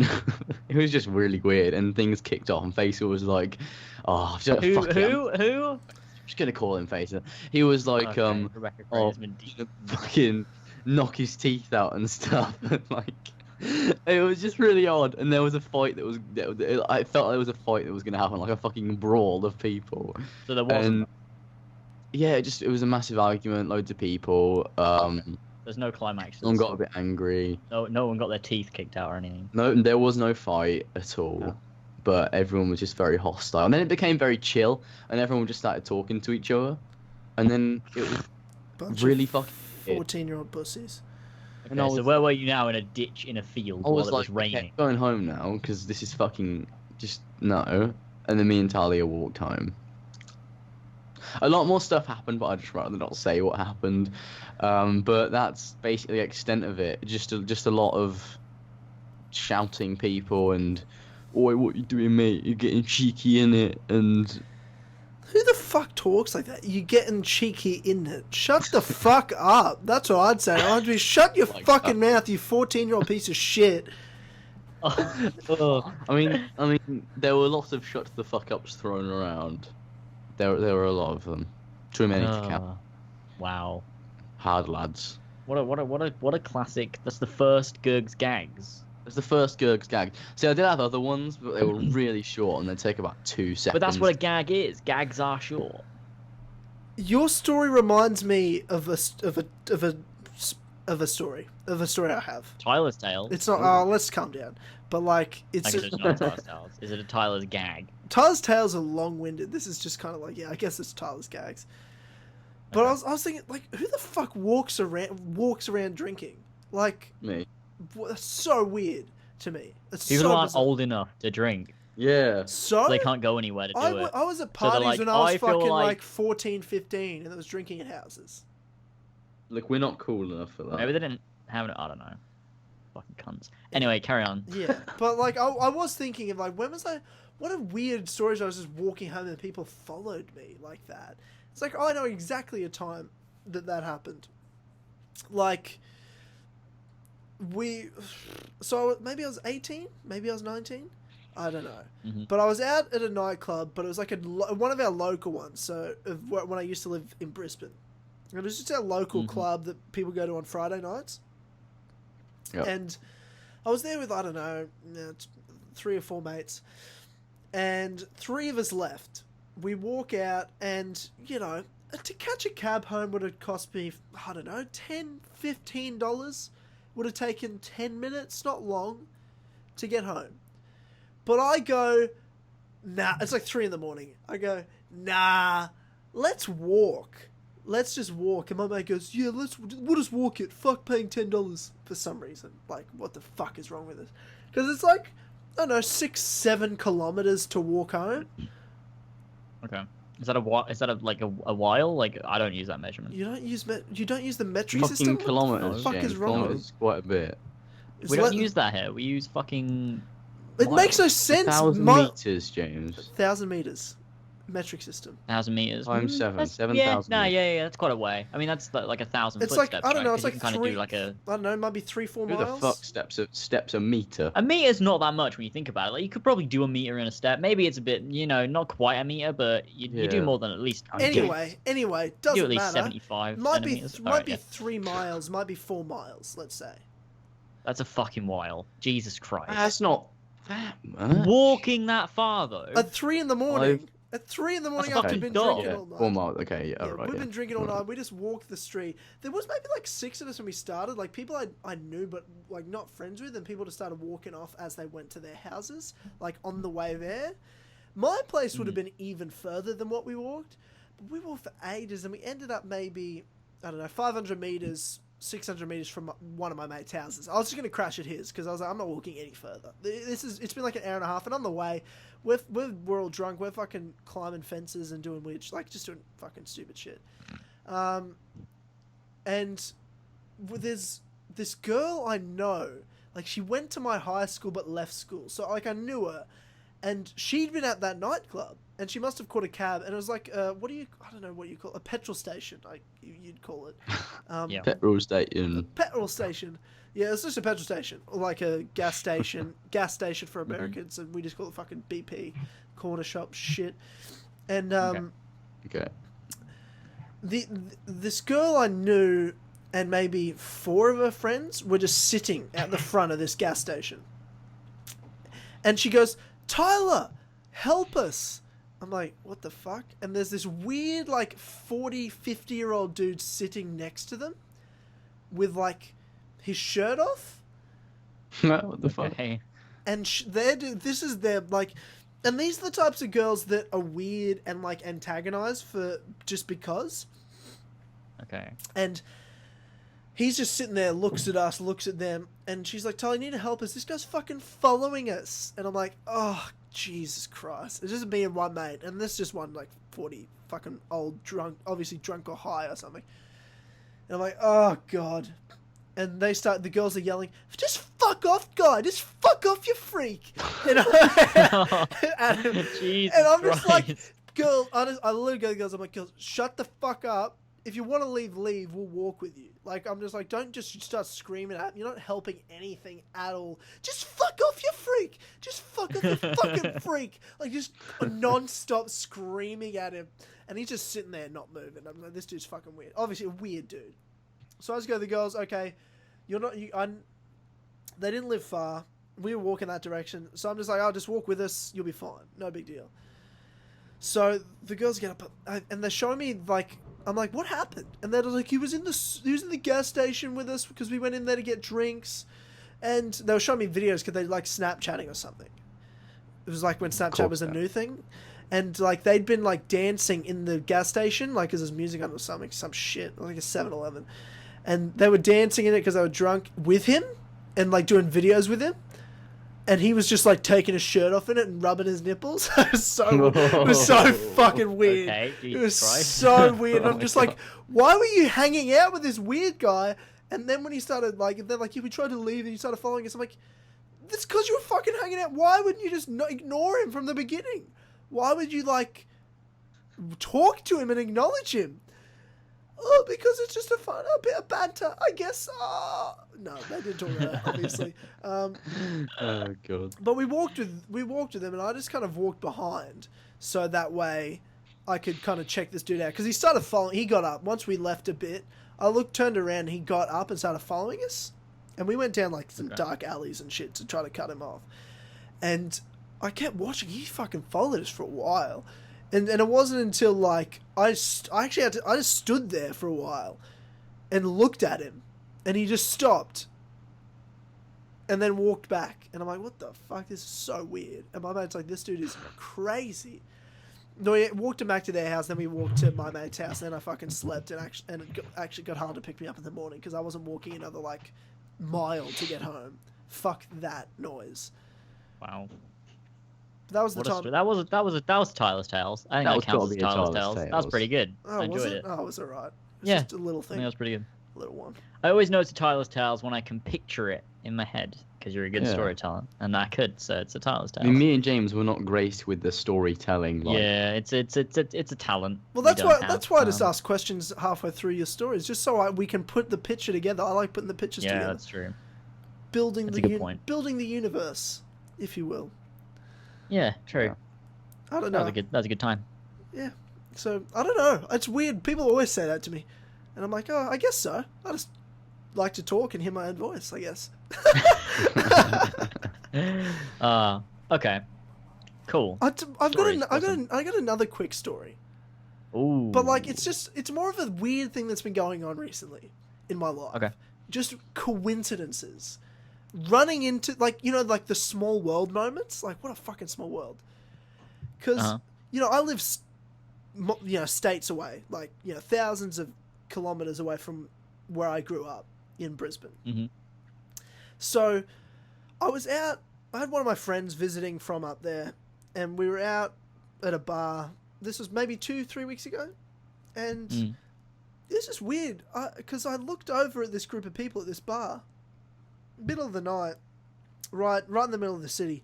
And I see this group of people, guys and girls, having a good laugh. Maybe, I don't know, 10, 12 of them.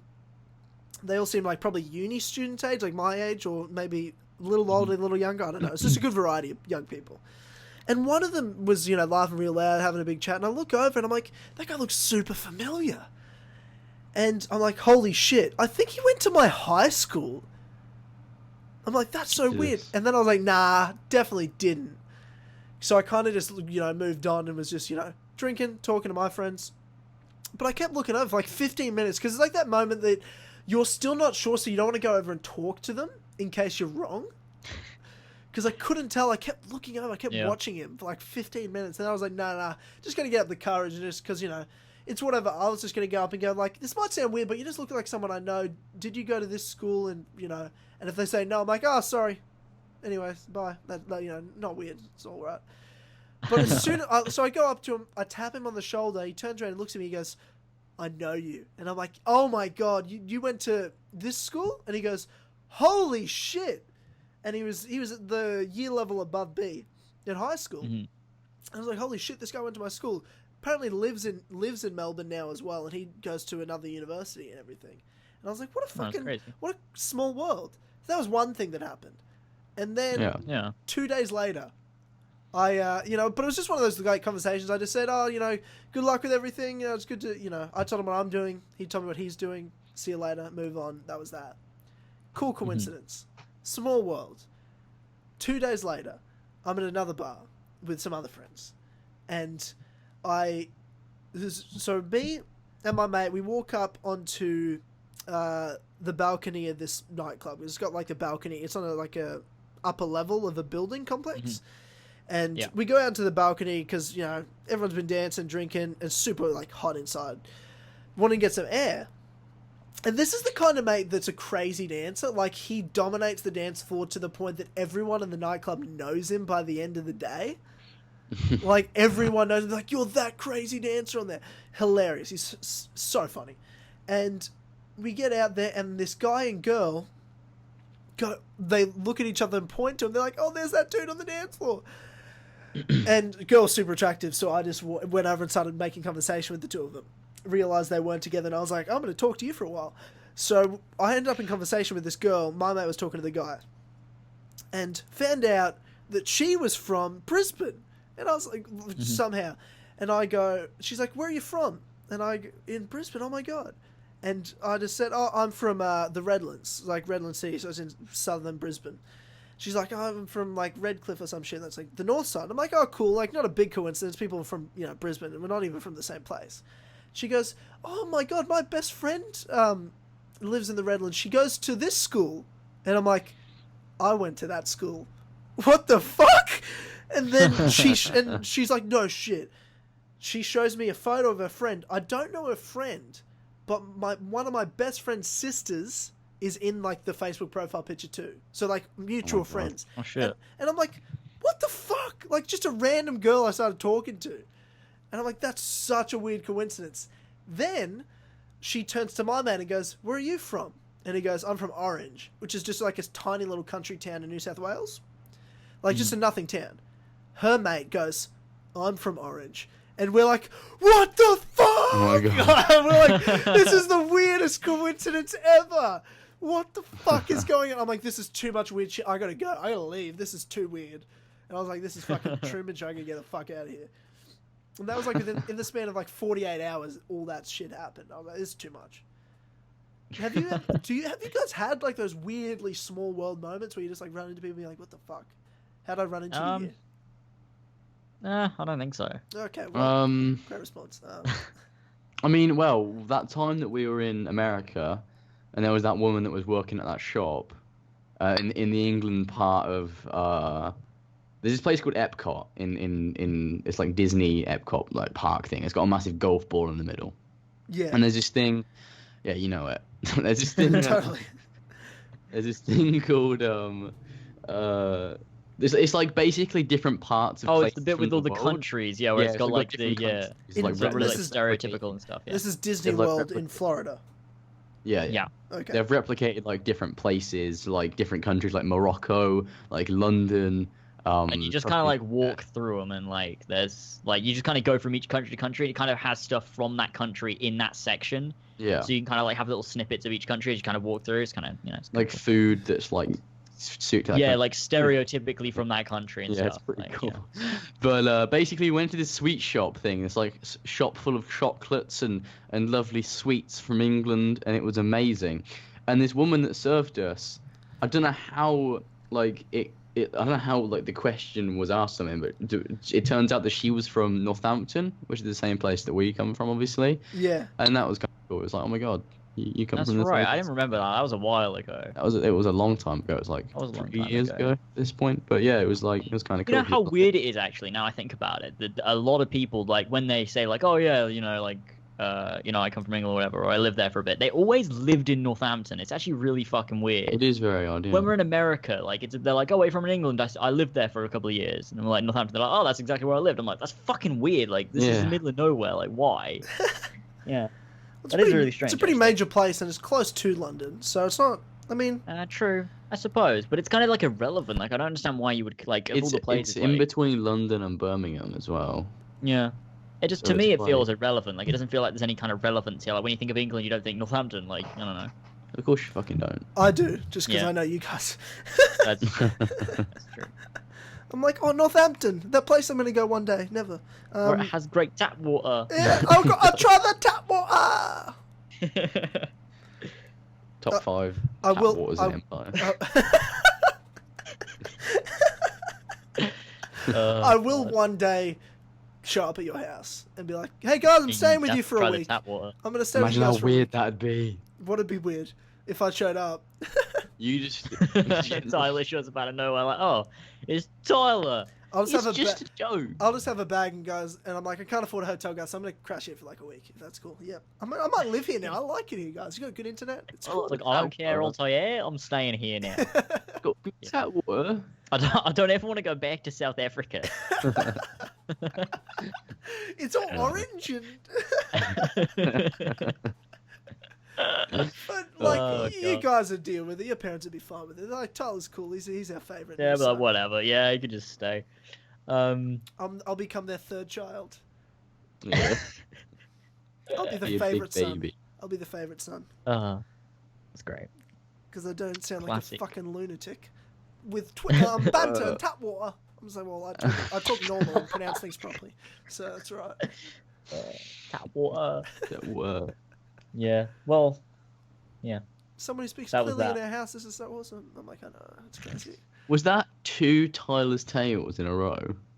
Well, those are small Tyler's Tales that make one. But they, yeah. Tyler's Well, I mean, Tales. I don't think Billy's gonna be impressed because they're not He'll Perfect. fucking come in his pants because there's 2. He'll be fine. 6 out of 10. 6 out of 10. Oh god, I don't know why I laughed at that. It wasn't Yeah. funny. Anyway, so what? So what else we got on the list? Here we go with the segue. Speaking of Orange, the town my Oh, friend's yeah. from, and the orange joke of my room, the Skyrim remaster, special Yeah. edition. Oh, that was... Yeah. They just get better and better. So Exactly the my same. segues are fucking awesome. segues. I love them. The Skyrim special edition released last week. Have you both played it? I mean, Yeah. it's just another ploy for money, isn't it, really? That's what Ethan said. Yeah. I'll slap I the haven't shit played out of you. I haven't Yeah. played it, no. I will. played it. I streamed haven't it. yet. What did you think, It was a good James? time. What are your thoughts? It was good. It felt something about it feels. I much rather play it than play my normal modded Skyrim because it looks better. Like It in looks way terms better. of It like looks way better. the things, the individual things in my modded Skyrim, I think look better. But the Skyrim Special Edition, everything looks so much more polished and comes together better. So the immersion in the game just looks right. Whereas my modded one, some things are off. Like caves might be too dark, or some textures might look weird, and they don't kind of fit together properly. So It's I'm like a pleased with bunch how of the game players looks did it. because- Yeah, it's almost like it was a bunch Yeah. of fans. Yeah. But the special edition, I don't think I'm ever going to add graphics mods to it. Like, at least now I don't think I will. Like, the game looks good, so I'm probably just going to leave it, and I can just mod it with some cool mods, you know, when they come out and everything, and the game will just be fun to play and everything. So, I mean, I'm having fun with it. I think everything feels smoother and polished, and I got to import my save over, which was great, and yeah, it's just good. It's just a good time, and the fact that I got it for free and everything. So, yeah, it's good. And people are No, saying, it's just like, a ploy for money. it's just... Just ploy for fucking money, isn't it? You know, I can't. You know, Ethan can't run the game when he streams, which is a sad No. time because his computer's a piece of shit. Sorry. Whoa. But you know, nah, we always say Ethan's computer's shit. 'Cause it is. Yeah, it's because it is. Nah, but you know, Ethan's been playing it a lot. It does lag a lot when Ethan streams. Like it looks unbearable. I don't know whether that's just the stream or whether he's actually playing it like that. But it's fucking crazy, like the amount it lags for Ethan. But it was fine when I streamed. I streamed at 60, so that was fine. I've played probably 30, 40 hours of it in the last week. Oh, I've probably played like 3 hours, I think. Fucking love it. I fucking love it. I haven't played a game like this in ages. But it's just like the Oh, perfect God. Skyrim because, I mean, I got it on like, you know, I just bought it and I was happy to pay the $80 I paid for it, which is, you know, it's Australian dollars, so calm down, guys. People are like, oh my God, so much money. I mean, it was, but like, it's probably like, I don't know, 50, not even 60, it's probably like $50 American, I'd say. Not really, it's probably like 60. But, That's pretty good. Um, That's still pretty good because $60 Yeah. is like For like Skyrim £5. Like, remastered. that's a good price. anyway. But you look, Skyrim's my favorite game of all time, and it looks amazing. Like when some places look the same when you go there, but maybe it's because I've played it so much now, it looks the same just because it blends in. If I go and play the 360 version, I'm like, oh shit, okay, I notice the difference. But now, Oh, like, the this is how it 360 always version's so fuzzy. It's so fuzzy and grey. looked. Yeah, I'll just think It's not this is how it always looked, right? Just because I've played so much Yeah, of it yeah. now, but within the Yeah. first couple of hours, you know, going out from Helgen to Riverwood and just the way they do the foliage and, you know, all the, Yeah. you know, fauna and flora and shit, it's just fucking beautiful. I'm like, holy shit. Have you seen the water and how it changes? I have seen the tap water. Like, not how it changes. I mean, How it Skyrim's changes, tap how water. she does it. So I Yeah, know what she the does fuck I it. said there. I mean, you know how when it goes like in the original Skyrim, it'd just be like a flowing flat texture that went like kind of through the ground and was just moving. Shit, yeah. In the remaster, it kind of flows round and meanders around different like turns and stuff, and it's really fucking cool because like dynamic water and it looks all realistic and shit. Seamless dynamic That's water. cool. I haven't noticed that. It's a really cool addition. Most things just look really good, but plus, like, the main thing is it's just like a perfectly running Skyrim because I haven't had a single issue with it, and the loading times were the biggest problem with like the original Skyrim because I'll go to load and I literally have to have my phone there because I'm gonna be sitting there for like the next 3 to 5 minutes fucking loading. But this one is just like 10 seconds at the most. At the most, 10 seconds. Sometimes like 2 seconds. Done. Loaded. Yeah, From insane. interiors to out into Skyrim. Like 2 seconds. I'm like, this is just what I've wanted Skyrim to always be. And You don't even get time to do anything. Like, you keeps you immersed in it. That's what I like about it. Because the immersion's never broken. It looks great. It runs great. I haven't modded it just because I want to get all the achievements before I start modding. True. Yeah. And it's just, I love it. I haven't done a second playthrough before in Skyrim. I've only ever done my master playthrough. So to me, it's 5 years since I've done what I'm doing, and with a new looking game, it just runs better. It keeps me entertained, and I think it's because I don't like new things anymore. I'm too lazy for new things because it requires effort and time to invest and give it a chance. Whereas I'm just like, I think I'm just good for just give me shit. Oh god, you're getting old. You're getting old now. I'm too old for. Oh for. no, I can't bother with the new thing. No, I'm not upgrading my TV subscription. Fuck that. I'll have what I have for the next 60 years. That's it. I'm too old for new things. Just give me like Kingdom Hearts. Give me 1.5. Give me games I've played before. Give me Assassin's Creed 2 with slightly better coloring. Just recolor and texture. Contrast. Yeah, and turn up like the depth of field every like 3 to 4 years and re-release it, and I will pay $100 for it. Absolutely, just do that. Great. I don't need new things. I don't need. In like 10 years, the depth of field's at like 200. Yeah, turn up the depth of field and re-release it every 5 years, and the depth of field just keeps going up and up and up. But it's so difficult to focus on anything in the game. Oh god, what's the frame rate on the console version of Skyrim Special Edition? I have no idea. It looks the same to me. I don't think it's 60. So it's 30. It's probably just 30. Maybe it is. I don't know. Actually, I'll tell you what. I do have a problem with the special edition. Actually, I don't know how to fix it. My HUD is fucking out of screen. Like some of it, like bits of it. Oh. Surely it's the screen region, right? When you set up like the display. But and, it like, doesn't. There was no setup when I started. It just took me straight to the main menu. Maybe there's one in the settings. I've been through all the settings about 1,000 times. Really? Yeah, I've gone That's to every setting 1,000 times. Like, so it's like when it goes, you go anywhere or something. It's like quest, thing updated or whatever the line that comes up in the top left. I can only see like half of it, and I'm like, what the fuck? Oh. It annoys the shit out of me. That's irritating. And I don't know. That would be very fucking annoying. I could always maybe Google it. Have you tried googling it? No, I definitely haven't. Definitely too lazy for that. Don't have time because the loading's so quick. That's great. I used to have time in between quests. Like I'd literally be like, "Fuck, what do I do to get to this thing?" I just Google it in the loading screens. Now I'd be like, "Oh shit, it's so immersive. I don't have time." That's great. Yeah. Well, it's good. It's good. These remasters have been good. You guys have enjoyed the Batman Return to Arkham, yeah? Yeah. Yeah, that was a good one. And the special edition is great. City. And then we've got the Ezio collection that's coming within. That was a nice segue. A week and a half. That was really good. It's all right. You know how I do. I've got these segues too. Yeah. Ezio so collection. Within the next 2 weeks, this is the last podcast before the Ezio collection comes out.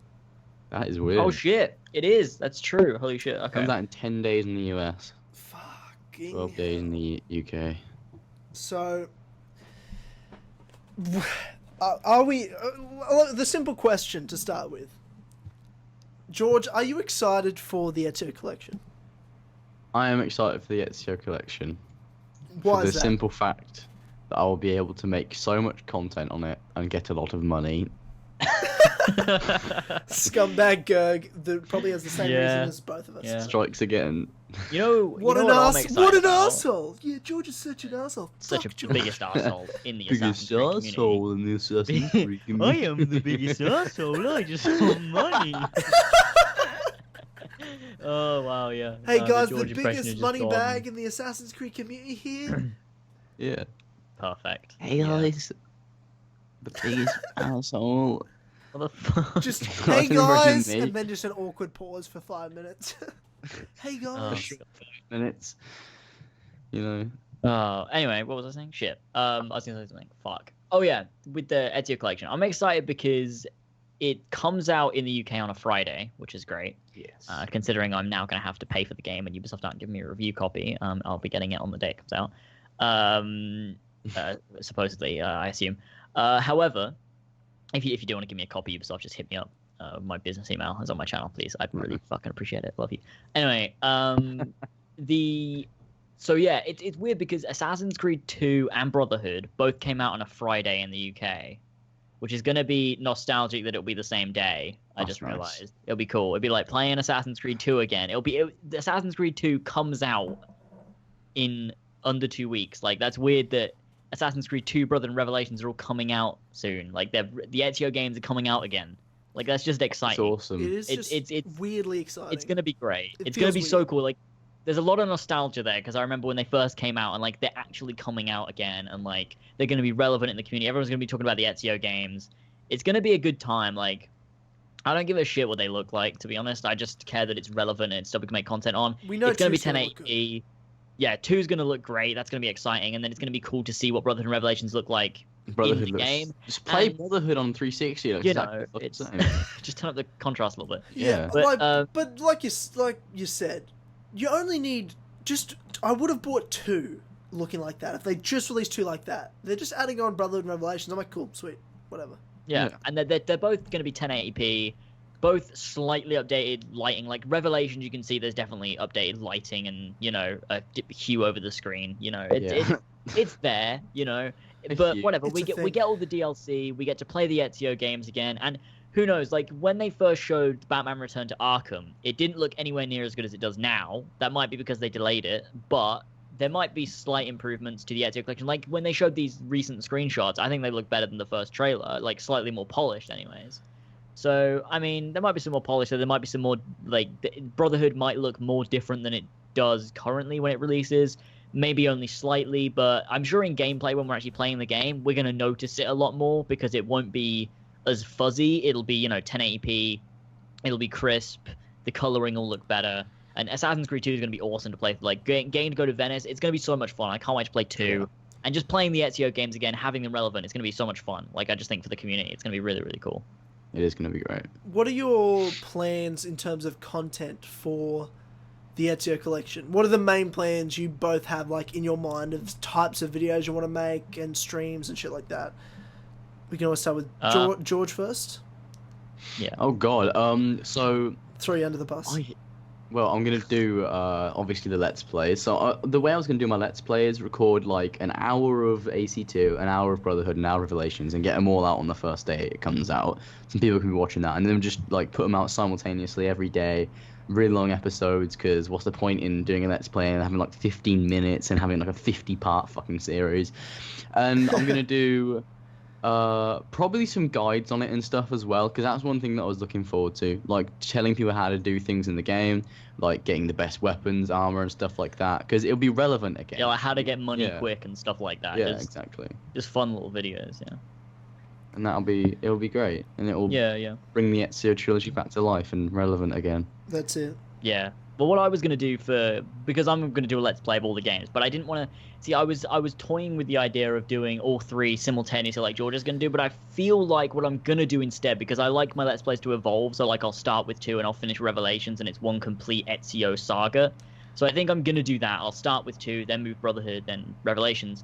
But alongside those, I'll also do little gameplay videos in each game. So people that want to see Brotherhood and don't want to have to wait for the Let's Play, you'll be able to see gameplay of, like, you know, I'll show off the game, I'll show like the combat, we'll do some of the, like, you know, some mini little videos on each game, as well as doing live streams as well, where I'll just live stream free roam in, you know, 2 or Brotherhood or Revelations, and just do, like, you know, fun stuff, just, you know, hang out with people in the community, just, you know, chat with people in the chat and everything, and just play the Ezio games. And then, you know, I might do some guides just talking about stuff like, you know, maybe talking about like Easter eggs, or, you know, the best places to get money, or like, you know, that kind of thing. Just smaller things. I might, but it's not like top of my list. If people want it and they're like, James, could you tell me how to do this? Then I might be like, all right, fine, I might make a video on it. But it's not like a main thing I want to do. It's kind of more just exploring the Ezio games, sharing it with everyone, and doing the Let's Play. I think that's kind of like my main goals. But yeah, I'm gonna do just Brotherhood walkthrough because you did. I did Revelations at the start of the year, and I just did 2 a couple months ago. Yeah. So I was gonna do Brotherhood next, and then they announced Ezio collection. So I'm like, I'll just fucking wait till that comes out. And I'll do like Dynamite plays and, like you said, gameplay videos in 2 because that's the best, newest kind of thing, and Revelations as well. And I'll do a fuckload of achievement guides because I've got all the achievements in all 3 of those games already. So for me, I'm gonna just 100% both those games, like do helpful like guides for just 100% sync missions that are difficult in those games. Yeah. As well as the hard achievements, other tips to get like the shop quests and stuff like that in Brotherhood and Revelations. Yeah, true. With the shrunken heads for the elephant ivory and Indian diamonds. Yeah. Like, do you guys know in Revelations there's like an extra secret cutscene with Sophia if you collect all the books? I didn't know that. Yeah, I didn't think. Oh yeah, because there's side book missions, isn't there? There's side book missions, but even then you got to buy the book still, and there's some books that are like $50,000 of the currency. Yeah, and when you get them all, Sophia comes to the assassin den and goes, "Are these all your students?" Because he goes, "I'm a teacher of a kind." She goes, "Are these all your students?" And he goes, "Yes." Like, she still doesn't fucking know what's going on. She's like, "There's this weird like underground cave she's in. These your students?" He's like, "Yeah. Here's the books." And she's like, "Oh, that's it. Yes. You found the books." See. Now fuck me. These are my students. See. What do you think, like, the success is going to be like for the Ezio collection? I think mainstream. I think it'll be mediocre responses. People going, "This is a half-assed remaster. Fuck Ubisoft again, screwing over their fans." I think that's what like you will get from like IGN and GameSpot and stuff, saying Ubisoft have done it again. They've released something that's shit and they're asking for money, and then obviously they'll get a 10 out of 10. While you guys talk about that, I'm gonna run to the bathroom real quick, and you guys can talk about this. Okay. So Horsey Fox. But I think we'll get the the mainstream guys saying, "Oh, shit, why are they re-releasing these games? They're barely changed. Fuck Ubisoft," and giving Ubisoft loads more bad press because that's the cool thing to do. But I think in terms of community members like us, I think we're going to love it because Colin's gonna fuck it. Exactly. Colin is going to stick his penis in the disc and, like everyone like that. You'll go like Colin, Rhino, Access Animus, all those guys, they're going to fucking love this shit because they have content to produce, and, all of us as well. Like, I mean, Luma will probably end up streaming them all, which will be cool. Yeah. And then, you got like me, you, Tyler, Ethan, fucking, whoever that I'm forgetting. We're all going to love it because we're going to, Ben and fucking, I'm trying, who else is in the community? Like BPR? BPR? No. BPR won't make content on it. He'll just re-upload other people's Let's Plays. He'll take our Let's Plays, just compile them into a massive video and go, Episode 1 will be me. Improve grass, improve texture, improve combat. That's what you're saying. I can't wait for the improved grass. It's going to be great. But I know. Yeah, I mean, I think everyone who's a fan of Assassin's Creed is going to love it. I don't think anyone in the community is going to have a bad thing to say about it. I think we're all going to love it and enjoy it, and it's going to be great. I think there's a lot of mainstream people that haven't played the Ezio games that will be like, "Oh, the Ezio games, everyone always talks about Ezio. I'll pick them up." And like, there's a bunch of people that have said, they joined with Black Flag. And they love Black Flag and the idea of Assassin's Creed so much that they played Unity, played Syndicate, weren't really wowed by it, but everyone talks about the Ezio games, and they don't have their PS3 or Xbox 360 anymore, so now they get a chance to play the Ezio games they've never played before. Which really fucking triggers me because it's in a weird order, and it's in a weird order. Like, who does that? No, but it's gonna be cool. Like for I think it's gonna be a good thing for everyone, and the only people that are going to say bad things are going to be those big networks like IGN and GameSpot and, Machinima, who are just going to say, "Oh, this isn't a very good remaster. It's just the game's re-released. Fuck this. Ubisoft are trying to release more Assassin's Creed games. Why can't they just stop?" Because they know that's what people like to see, is them bashing Ubisoft. So, that's what we'll get from them. But in terms of the community and the players and the fans of games, I think everyone's going to love it because who doesn't love Ezio? So yeah, exactly. I think at the end of the day it'll be a good thing. Well, I mean, I think he hates Arno because he's trying to be Ezio. Oh, I think that's become somewhat of a fetish in the Assassins. What the fuck?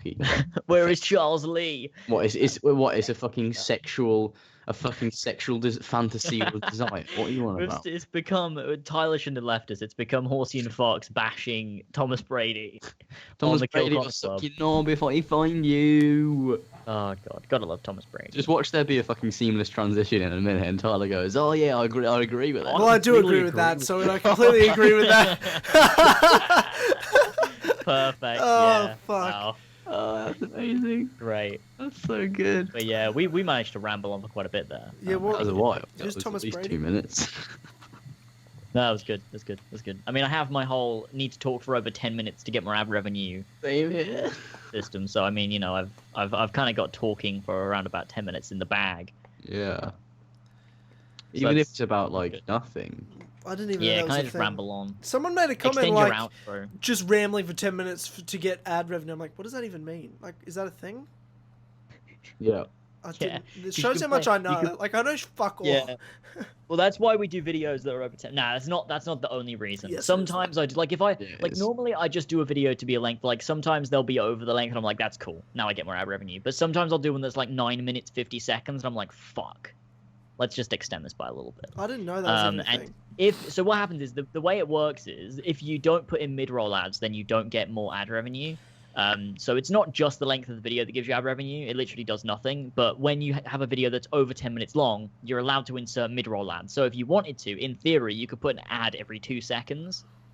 And if it's over 10 minutes long and just get a fuck ton of ad revenue, I mean, I think people would kill you if you you did. know, Yeah. yeah, I might upload a video that's like an hour long with an ad every 2 seconds on April Fool's Day. Just call it Empire confirmed, release date, Yeah. Oh, gameplay. that'd be so funny. You know, Oh, I might- that's also illegal. You know that, right? That's not illegal. It's They false. give- It's They false. give like- you, yeah. Look, it's an April Fool. It's chill. But no, in all seriousness though, once it's over 10 minutes long, you can put a mid-roll ad in. So what I do is I'll turn off the when I do a video over 10 minutes, I turn off the length the ads that are like 30 seconds long, so they're just non-skippable 5-second ones, and then just throw an ad in the middle. So there's one at the beginning, one in the middle, and one at the end. So it's just you just get more ad revenue, and it's just like 5 seconds. So you know, no one can Look, complain. If I make a video that's 11 minutes long, I'm going to put an ad at the beginning, an ad 5 minutes in, and then an ad at the 10-minute mark, and then one at the end as well. You are fucked. That's I hilarious. don't even look at that. I don't look at putting ads in anywhere. I just leave it. Oh god, I it's do. funny. It's just great. It's just great. I guess. And I, then With- on with streams- clubs, I do an ad every 30 minutes. Yeah, that's what I do on Really? all streams. fucking send me some of that fucking money then. Actually, that's quite. About fucking- $1. We get about $1 from Kill Fuck Connor off, Club. fuck off, we do. Nah, we do. We get. I think it's like $1.70 or something. Well, okay. I want. How many episodes are there? I want $30.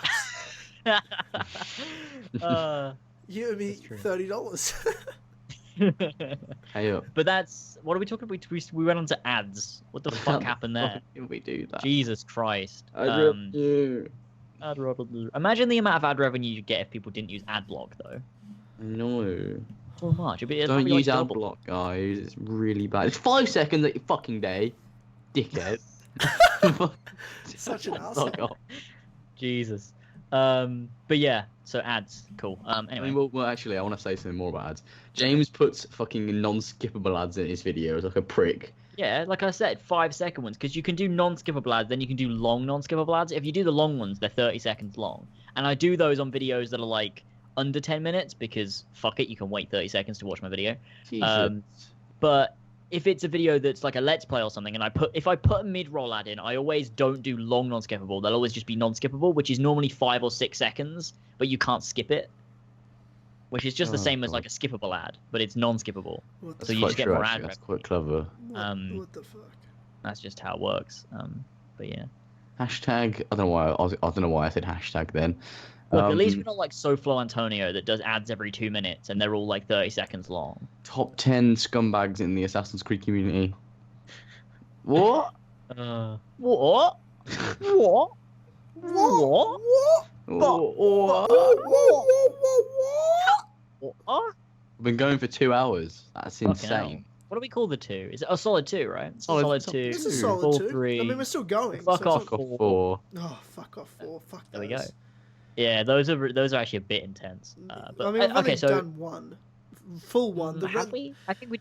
Oh yeah, well the other one was 3 hours 59 minutes or something. Yeah, but wasn't no, it? that's still fuck off 4. But that was over different periods of time. Like that wasn't one. We didn't sit there for 4 hours. Oh, it wasn't one big fuck off 4. Let's be real. That was more than a fuck off 4. That was like a fuck off 14 hours, like of our time. Yeah, that's true. We spent like at least 14 hours of the week in Skype calls with people. Yeah, we spent about 4 hours with Nick talking about geography and stuff. For a 20-minute for a 20-minute segment. That was 4 hours talking to him about geography. That was hilarious. Should do like how long would you reckon you'd go if you had Roger Craig Smith on? Oh, forever. I wouldn't stop. Forever, yeah. I'd die. And we're gonna stop. I'd kill myself IRL on stream.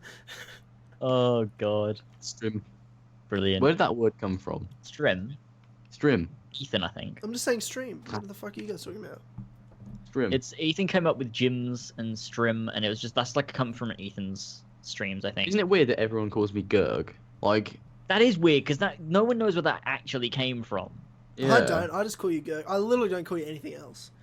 It's because no. I did it. I think it's because I called you Gerg, and everyone kind of just started doing it, Called but me no one Gerg. knows where it came from. People started calling me Gerg years ago. I called you Like- Gerg, yeah, like 3, almost 4 years ago, kind of thing.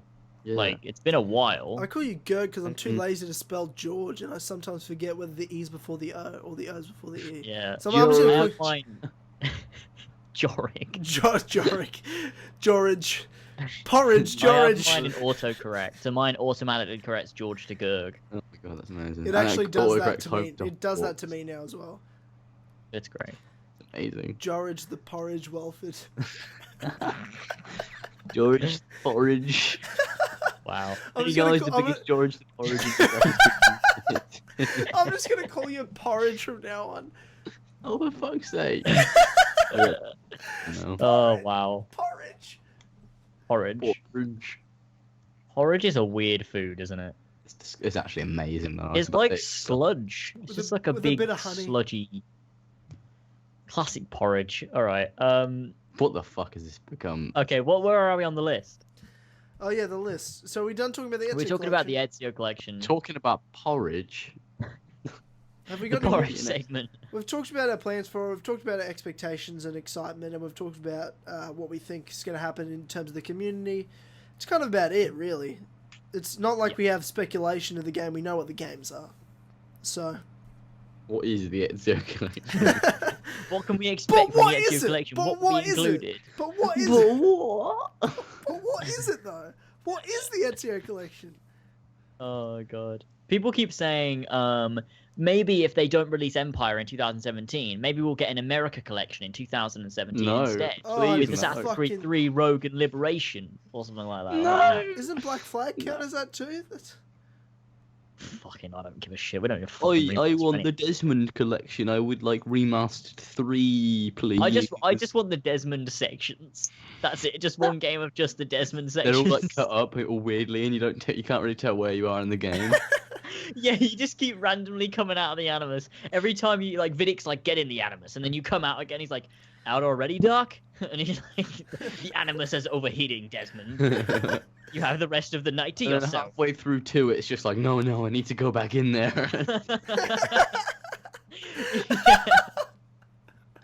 That's it. Oh god, yeah, and then you have to go get in the van, and then all of a sudden you're at Monteriggioni, and then like you're in a coma. And then in 3, it's just this big fuck off Jewish nose that comes out the in and out of the Animus. Desmond, what Oh, a big God. nose you have. Now you know what I want? I want the Abstergo Entertainment Collection, where it's just the modern day from 4 and Rogue, and that's it. God. It's just Melanie the Maid running around. The John from IT collection. It's just It's just the ending of Assassin's Creed 4. and the bit we see the animals in the beginning.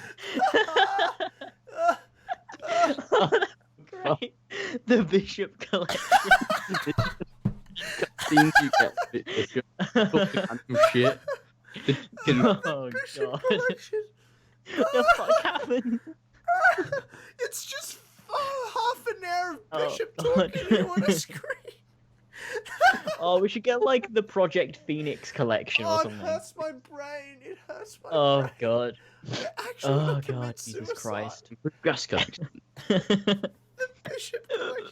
I'd rather play that than the America collection, and that's for real, because at least it would be over in 30 minutes. We could get the Connor collection where it's just Assassin's Creed 3. Oh God.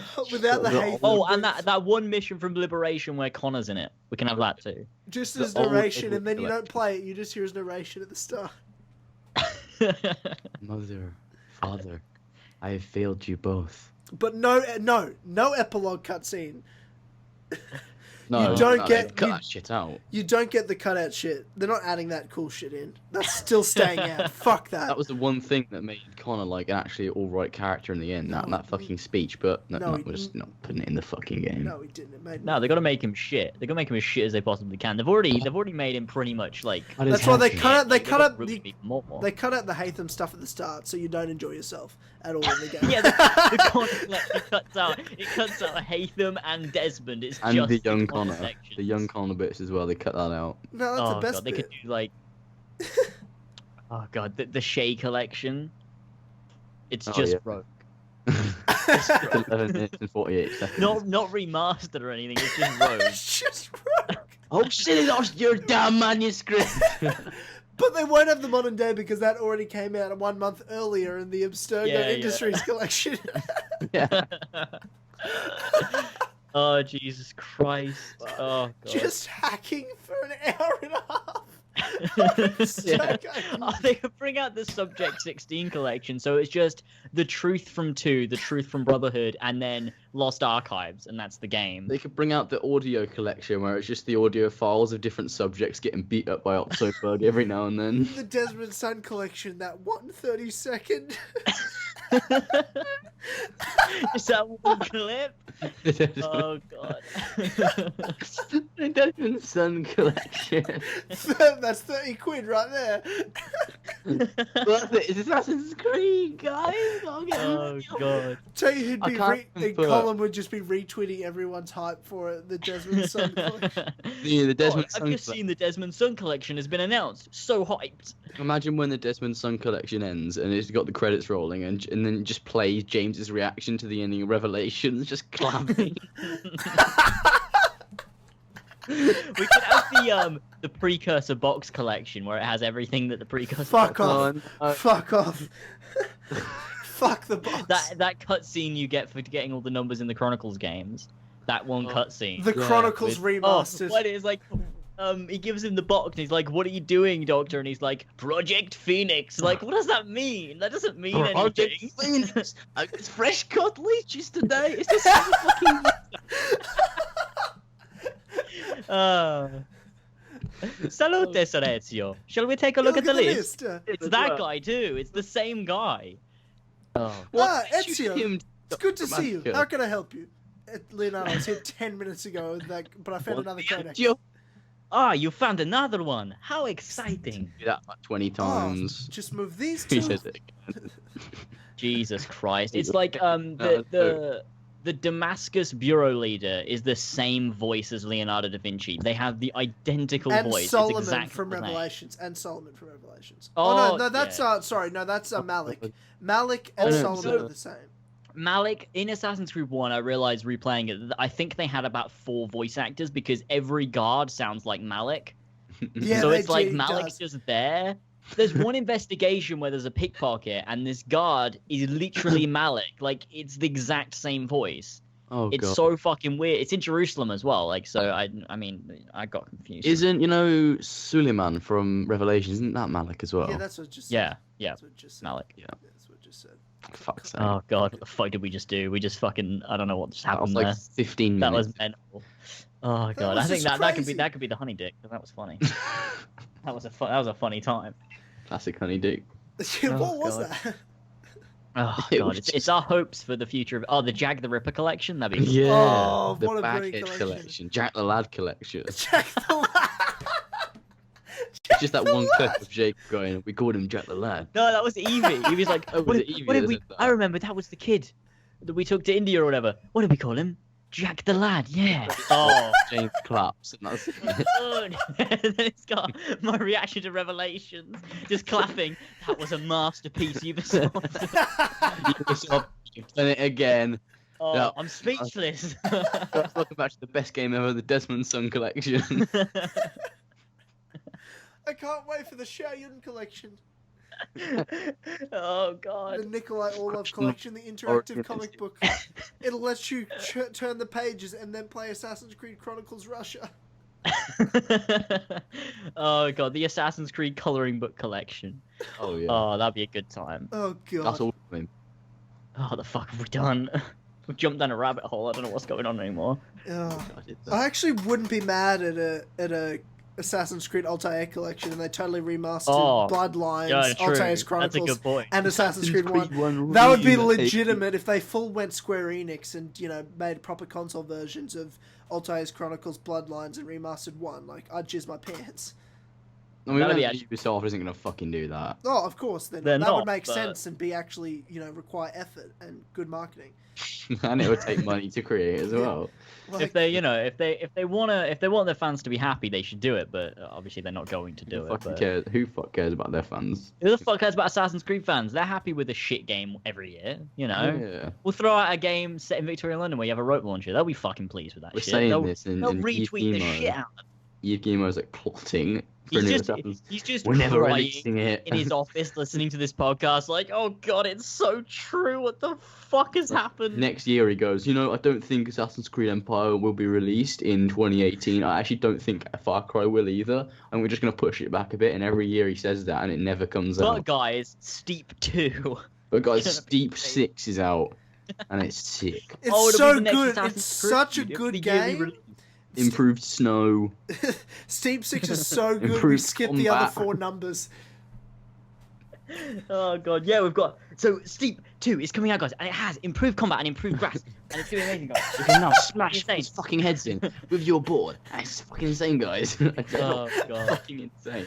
You got Oh, mental. I think What's the betting they have viewpoints in Steep? You have to snowboard to the top of a mountain, then you unfog a part of the map. so There's, you like, unlock ones all the viewpoint activities in the fucking- region. I'd bet you $10,000. Oh god. You have like binoculars, it's like a binocular icon, and you go to it, and your character gets out his binoculars and surveys the area, and then you have a bunch of activities that appear on your map. That's Like probably a something. ramp that you can go up once. That's a cool thing. Oh, classic. I'm Steep. so excited for the Otsebird collection. Oh, I'm so excited for It'll this. be Revelations multiplayer. Just and multiplayer then cutscenes. every cutscene he's in. Oh god. And then Assassin's Creed but Steep collection. the ending isn't his death scene. Like they're like you have to play the Jack the Lad collection to get that. No, this is the it ends with the cartoon Chronicles secret cutscene. Yeah, and then the sequel to obviously that collection will be the Dr. Grammatica collection, so we can find out what's Oh, happening yeah. with Project Got Phoenix. all the which scenes with the doctors from AC2. I want to in it. say, the Dr. Grammatica, not Dr. Grammatica collection, the Project Phoenix thing. You know that whole plot they've been doing since Unity. Yeah. They're finishing the storyline in a comic. That's actually happening. Like this isn't Oh, even a joke. That's no. actually happening. The whole No. Project Phoenix thing. Oh no, that's being cool, finished in guys. comic. But guess what? Aren't you guys excited for the Giovanni Borgia collection? Column is. Column's so fucking Oh, I'll excited for retweet that. the shit out of that. Oh. Giovanni Borgia Fucking collection. Giovanni Borgia. He was when he was young. He was the deformed child, and he became. He had the shroud, and then Consus sucked him off. The Arno's birthday collection.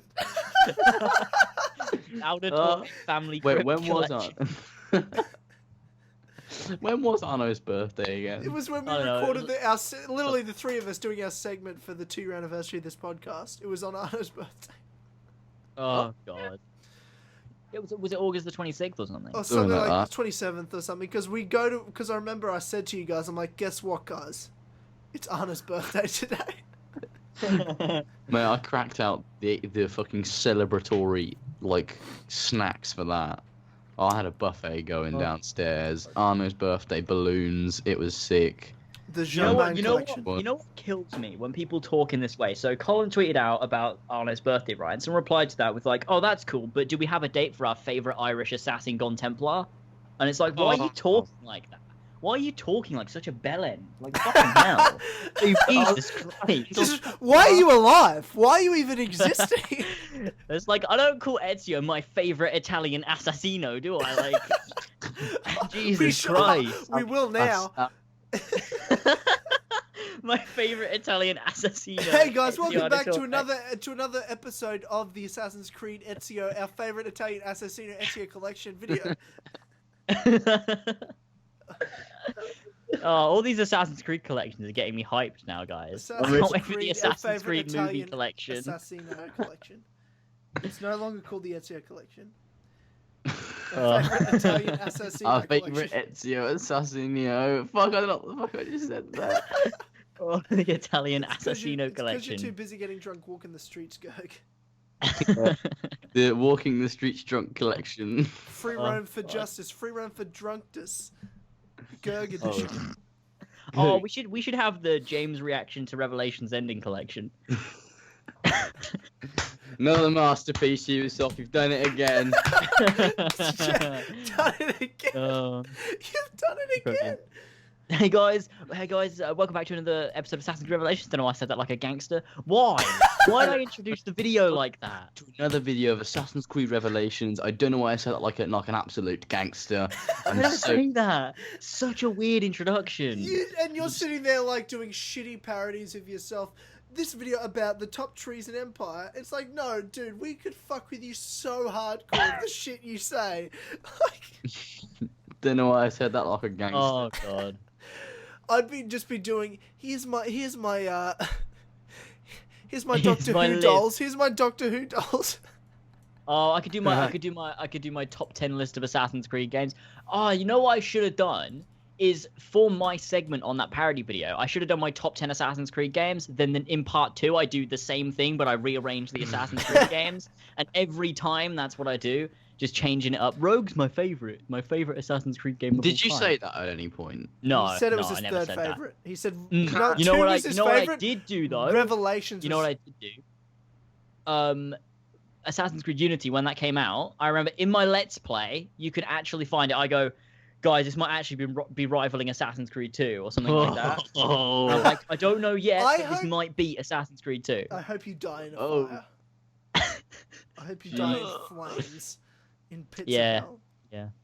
I mean, I remember when I said Rogue was my fourth favourite and that I lied completely about everything. Oh yeah, you said you're like, but I made that list so I was more diverse. I didn't seem to want to make the Ezio collection at the top, and I'm just like, but if that's your favourite, it's your favourite.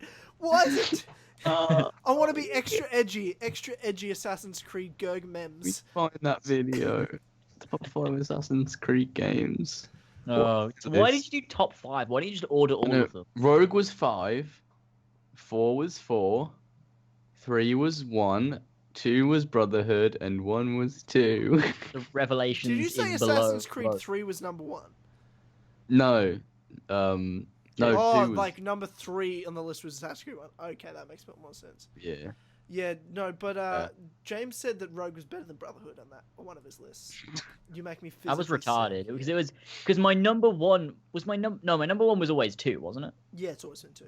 That'll give you. It was 2, Revelations, Rogue, Brotherhood. That was my list. What the fuck? The top 4. That's Brotherhood's better than Revelations.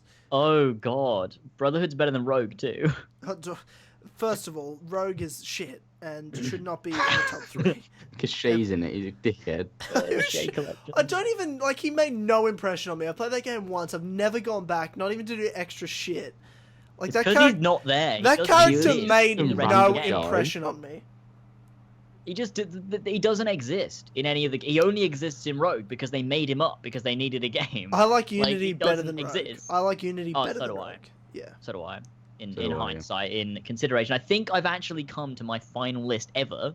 Don't say which would be shut your mouth. 2 Brotherhood Revelations, 1 4, then 1 Unity. 4. Whoa. You know, yeah, I'd rather play 1 over 4. It's just because you've just replayed 1. Wait till you play 4 again, then you've changed your list again. Anyway, continue. But I'm okay. Then Unity, Rogue Unity. and Syndicate. No, I don't think Rogue. I think Rogue would be maybe The very Rogue. worst. 3 Syndicate. 3 and Syndicate are just at both at the bottom for me because I just hate them both. You equally don't for the hate same Syndicate reasons, that much. You can't. I do. It's a good game. It's long and drawn out and boring. And it has no replay value. I don't have any desire to replay Syndicate. It's got loads of historical characters, James. How can you not like it? How can you not, for some reason, Karl Marx is in the game? For no reason. Fucking Charles Dickens and Charles Darwin. The Darwin Dickens conspiracy that we thought was a joke on that Syndicate reveal stream, and then I realised it was real. Yeah. James has got a really well portrayed Jack the Ripper in it. Oh, Jack the Ripper just made the game phenomenal DLC, best I've ever played, breathtaking moments. I think my list is just Assassin's Creed Brotherhood, Assassin's Creed 2, Assassin's Creed Revelations, Assassin's Creed 4, Assassin's Creed 1. Then it would be they're the 5 best ones. I think everyone can agree they're the 5 best ones, definitely. and then you've got the bottom 4 that, to me, it goes Syndicate is the best of the shit ones. Then it's Unity, then it's Rogue, then it's 3. Oh.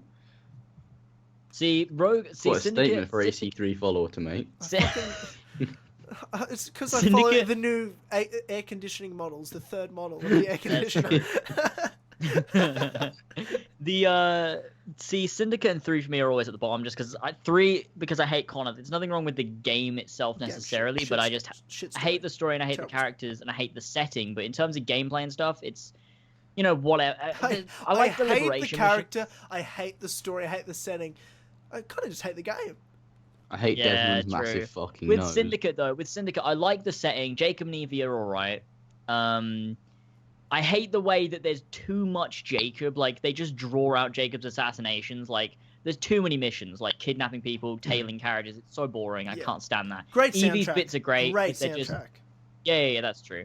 It does, it does a good soundtrack. I think for those reasons, sure, I'd have to put it above 3, but I still don't like it. Look back at the original playthrough of, like, it felt like Assassin's Creed. It felt like they were rounding off that whole era of Assassin's Creed in terms of they built up towards London. London was a great city setting. The characters were good. Like, they're not bad at all. They're not, like... They're not bad. They're not great. I didn't they're not want memorable. They're very forgettable. Yeah, I guess so. They were fun. They were fun at the time. You're right, they are forgettable, but it's only because Ubisoft have conditioned us to forget them as soon as we finish, because we know we'll never play as them again. If we thought we'd get another game, we would remember them, because we wouldn't be conditioned like this. To just be like, oh, that was cool, and forget them. And queue to forget them, because we're never going to play them again. Yeah, true. Because I imagine how depressing it'd be if there was another game with Jacob and Evie. I'd fucking kill myself. This is the one time they decide to continue the characters. We get Assassin's Creed Syndicate 2, and it's just more Jacob and Evie. And then Victoria Atkins like #Friday. Hey. Oh no. Yeah, nah. If there's one sequel I don't want ever, it's a Jacob and Evie sequel. Nothing wrong with Jacob and Evie. I just don't want. Obviously, there must be something wrong with them if I don't want a sequel, but. It's just not the right game. It doesn't hand itself to a sequel at all. It's just not. I said it before Syndicate came out. I said, I'm sure they'll be fine, but terrible setting. Why would you have a sequel? Just purely because the story doesn't warrant a sequel, and the setting, I would kill myself. I would never play the franchise again. I would end my channel. Yeah, I mean, see, the thing is, I wouldn't mind sequels with any of the others. I'd love, obviously, an Edward Kenway sequel. I would love an Arno sequel. I'd even like a Connor sequel, because I'd love to see if they did it right. Like, I'm not saying I want another Assassin's Creed 3. I'm saying I want another game to expand on Connor and see what they could do with him, because obviously you can always do something good with anyone. But I'd probably rather a Connor sequel than a Jacob and Evie sequel. Oh yeah, definitely, because Connor they could invent the most I'd want is an Arno really sequel. Arno would be great. Edward would be fantastic. But I said that once Unity came out, and this is why I was conditioned by Syndicate, and as soon as I finished Syndicate, I totally forgot about Jacob and Evie and erased it from my memory because I knew I'd never play them again. I still had hope for Unity. I was like, surely this is now they've learnt their lesson. Arno will have a second game, and they'll go to London and finish this whole story off, because obviously they need to go to London before they move on. I just always kind of knew that. But... Then they're like, no, it's new characters. I'm like, okay, clearly they're never going to do the same character twice again, because they fucking hate life and they hate money. Yeah, part of me thinks that they might do it with Empire, but also part of me is like, maybe they won't do it with Empire. because I don't know. Like Surely with just Watch modern day Dogs, be good, they've got a whole new character. Like Maybe they could I do want an them- Edward and have a really good modern day. I mean, not modern. Have a really good ancestor only for one game. Because Well, Edward yeah, was I mean, like amazing. Still, Almost perfect. yeah, I still love Black Flag, but it's not as special as the first 4 games were. No. Because of I don't know. I think Black Flag, in terms of as a game, it's one of the best games I've ever played. Black Flag. Yeah, it's, Like, it's almost perfect game in my opinion. It's so fucking it is good. a near perfect game. Like, story is great. And again, this is the whole go back to, it's not a full Assassin's Creed game. Like, it is an Assassin's Creed game, but the story things that are great aren't Assassin's Creed elements. The things that make it great are the pirate story characters, like Blackbeard and shit. And you see the historical shit in there with what the pirates went through, but then it's the gameplay. It's the pirate gameplay. It's not the Assassin's Creed elements that make Black Flag good. It's the pirate elements that make Black Flag that good and that special. Yeah. Doesn't particularly have that they... amazing assassinations, right? It's the world that was yeah, created. yeah. Like Yeah, the and West Indies is like fucking amazing. Yeah, it's Edward's personal story as well that's great. Like that's why it Assassin's Creed 4 is set up really well to end, but is also set up for a sequel as well. Like they could have done so much more with Edward. Like they literally the entire game is a prologue to Edward becoming an assassin, and it basically sets up. Look, now he's an assassin. Now you can have another game where he's an assassin. They could have even gone to London. Yeah, could have done your London game. set up. You know, then you could have had like your Brotherhood. Like Edward sets up the Brotherhood in London. You know, that would have been an awesome game. And then you could have like Edward's Revelations kind of style game where, you know, because we know he traveled the world. We could have him travel the world looking for artifacts and Imagine having an stuff. Edward trilogy. Fuck, he's such a good character. Would have been such an so underrated, good. such an underrated character. I And don't think we imagine talk about how good he Progression's is. amazing. We don't talk about how imagine by good he the is end enough. being this old wise man that traveled the world and was like a master assassin. Yeah. It'd be He's so fucking awesome. good. He's such a good character. We do not talk Would've about been how good he is great. enough. Because we just jizz our pants over Ezio the whole time. And Altair Yeah, sometimes. true. But Edward is... I like Edward better than Altair, in my opinion. Edward is my second don't. favourite. Like, it's close. I fucking love Altair. They're clearly the 3 best characters in the franchise. But I think I like Edward just a little bit more. Damn. I don't. He's For me, so Altair is good. always better than Edward. One just game, because man, of... he did that. One game. Yeah, he did that. true. But for me, Altair, his story and his progression, and the way he's so connected to Ezio and Desmond, but doesn't know any of that, he doesn't know Absolutely. how important he is. True. It's just so... I love his progression and his importance to the franchise, Absolutely. with He's himself also being like... he's the It's weird first. how he's so important, but Ezio's still like the main face of the franchise, and Altair's kind of like... Altair's like the main guy, Well, Ezio's but way cooler. he doesn't boast about it, kind of thing. Like he's not big about it, like, you know, like in terms of like the franchise, not him as the character himself, but like the way that the franchise is shown, like he's always this overarching character. Like Altair is like, you know, the most important, but then you've got like Ezio that Because he lived to you know, like it's just... fucking 1,000 years old. Oh god. But yeah, it's just they do like, even Arno was a great character. I think they could have done better stuff with him, and he definitely needed more, because in Dead Kings I liked Arno's character more Yeah. after you know, Elise and everything. After he fucked over Elise, got the fuck over Elise, Like, he how was good. And you got to see him doing the bit of the mentor side, like where he's teaching that little kid. Mm, How great would have been yeah. a sequel where it actually Dead King set up actual characters, like that kid's in there and he's his assassin apprentice. Like, Would have been great. what Would a have been great amazing. storyline aspect to have. And perhaps you could have like, there's so much you could have done with having. I'd love to see where you're the like a leader, but you're just teaching one character. And that dynamic, like the little brother, it's kind of like a Jedi Padawan shit, like the Obi-Wan Luke, Yeah. or I guess Obi-Wan Anakin if you hate life, but like, Yeah, so you could But have Arno done well. teach Leon and just have him like, because then it could even be set in London. could have been said They could go any to London other and- European cities, but yeah, sure, let's keep saying London. But I it would shall have been cool. want it in London though. But London, I would have preferred Northampton. London in I lived there for years. Arno. Yeah, Northampton. exactly. I think London would have been a cooler in Arno's time period than with Jacob and Evie, just because it's. Yeah, I just don't like these really recent modern kind of like modern history settings. horrible.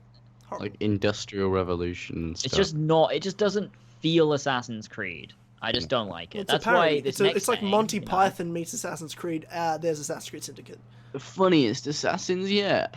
Yeah, that's what they described it as. That's Not how they even that advertised funny. Syndicate. The funniest assassins yet. That's great. It's a parody. I had a friend that was into it, and he just Late. played Syndicate, and he's just like, he's English as well. He just goes, "It's just pretty fucking average. It's just not. It was alright. Like, it wasn't bad. I finished it." I'm like, "Yeah, it's not that good, is it?" He's like, "No." And I'm like, Yeah. "It's just kind of like a parody, right?" And he goes, "Yeah, it is. Special. It's just like not Assassin's Creed. It's just kind of like a bit of a laugh about it." Yeah, true. But like, I think the thing is as well is that Unity was the last game developed by Montreal because we got Syndicate was Quebec, so you know they've been working on this new game since Unity. So I think that I don't know whether it was. See, if I were Ubisoft, I suppose not, because you've kind of once you've been developing this game, you still want to release it. But I think they kind of shifted their efforts towards Empire more so than Syndicate. And they're like, well, we already have this game, let's release it anyway, and then focus on Empire. And we're like, you know, we basically know Darby's writing it. Yeah. We've got the Black Flag team working on it. Fuck. It's a perfect team. It's the Black Flag team. Like, it's Ashraf Ismail and Darby McDevitt. Like, you know. Perfect. And it's a perfect saying for exploration as well, like open world exploration, which is what Black Flag did so well. Can we just talk about how good Black Flag is as a game a bit more? Like, it's so fucking good. It's so good. Like, it's got a perfect mix of like land, sea, and then city gameplay as well. Yeah, yeah. So good. It's the open world that shines with Black Flag, because to me the story feels quite restricting in the way that it's tied down to assassins and stuff. Yeah. When you're trying to get all these pirates, like a lot of it feels like really restricting and limited. But when you're in the open world on your own and you just do what you want to do, it's so good. It is such a good game. It's a pure open world action adventure single player experience. It's it's amazing. And the shit you can do, because you're not just upgrading Edward, getting like crafting, upgrading your ship at the same time, and there's so much other stuff and side content to do. Like, it's fucking crazy. And there's like, you know, there's towns and fishing villages and places that have no relevance to the story that are just in there for you to explore in your own time. Even the underwater stuff's cool if you do spend time doing it.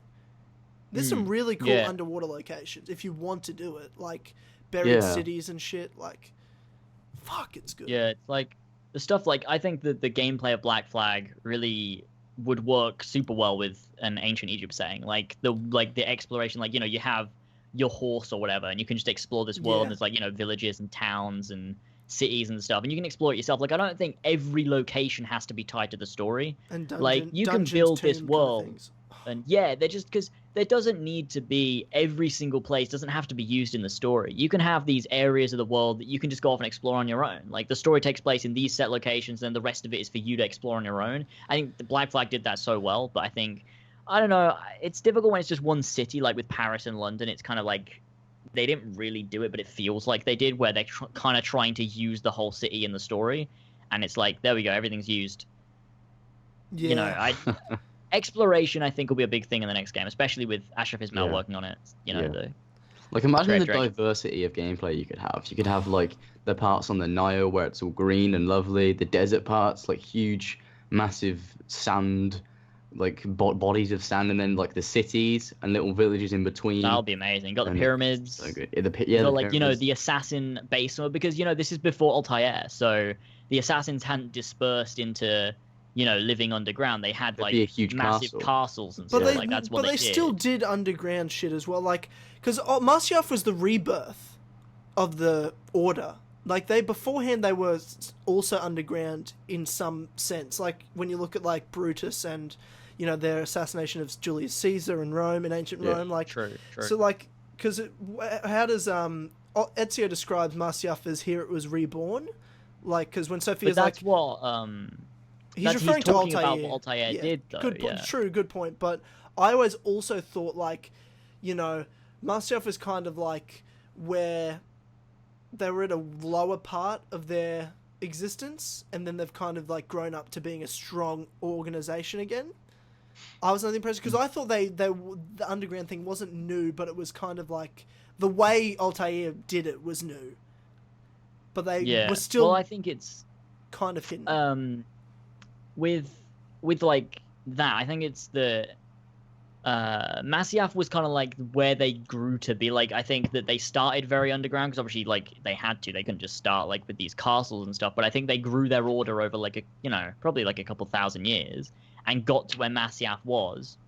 And I think it was at that point when everything happened with the Bass and everything that Altair took over. It was kind of like he decided we'll change now and we'll go back to living amongst the people and being a little bit more discreet. So I guess depends where we're set in history to where the assassins are. I think like if it's more recent, then maybe we'll see some more assassin presence. But if it's way further back in ancient Egypt, then I don't know, because people are obviously talking about like, oh, it could be the start of the assassins, like, and how you're going to handle all that. And there's a lot of stuff to consider with lore, I think, with the next game. And we don't even know the time period or anything. Like, we don't know it's ancient medieval Egypt. I don't see it being that, but you're right.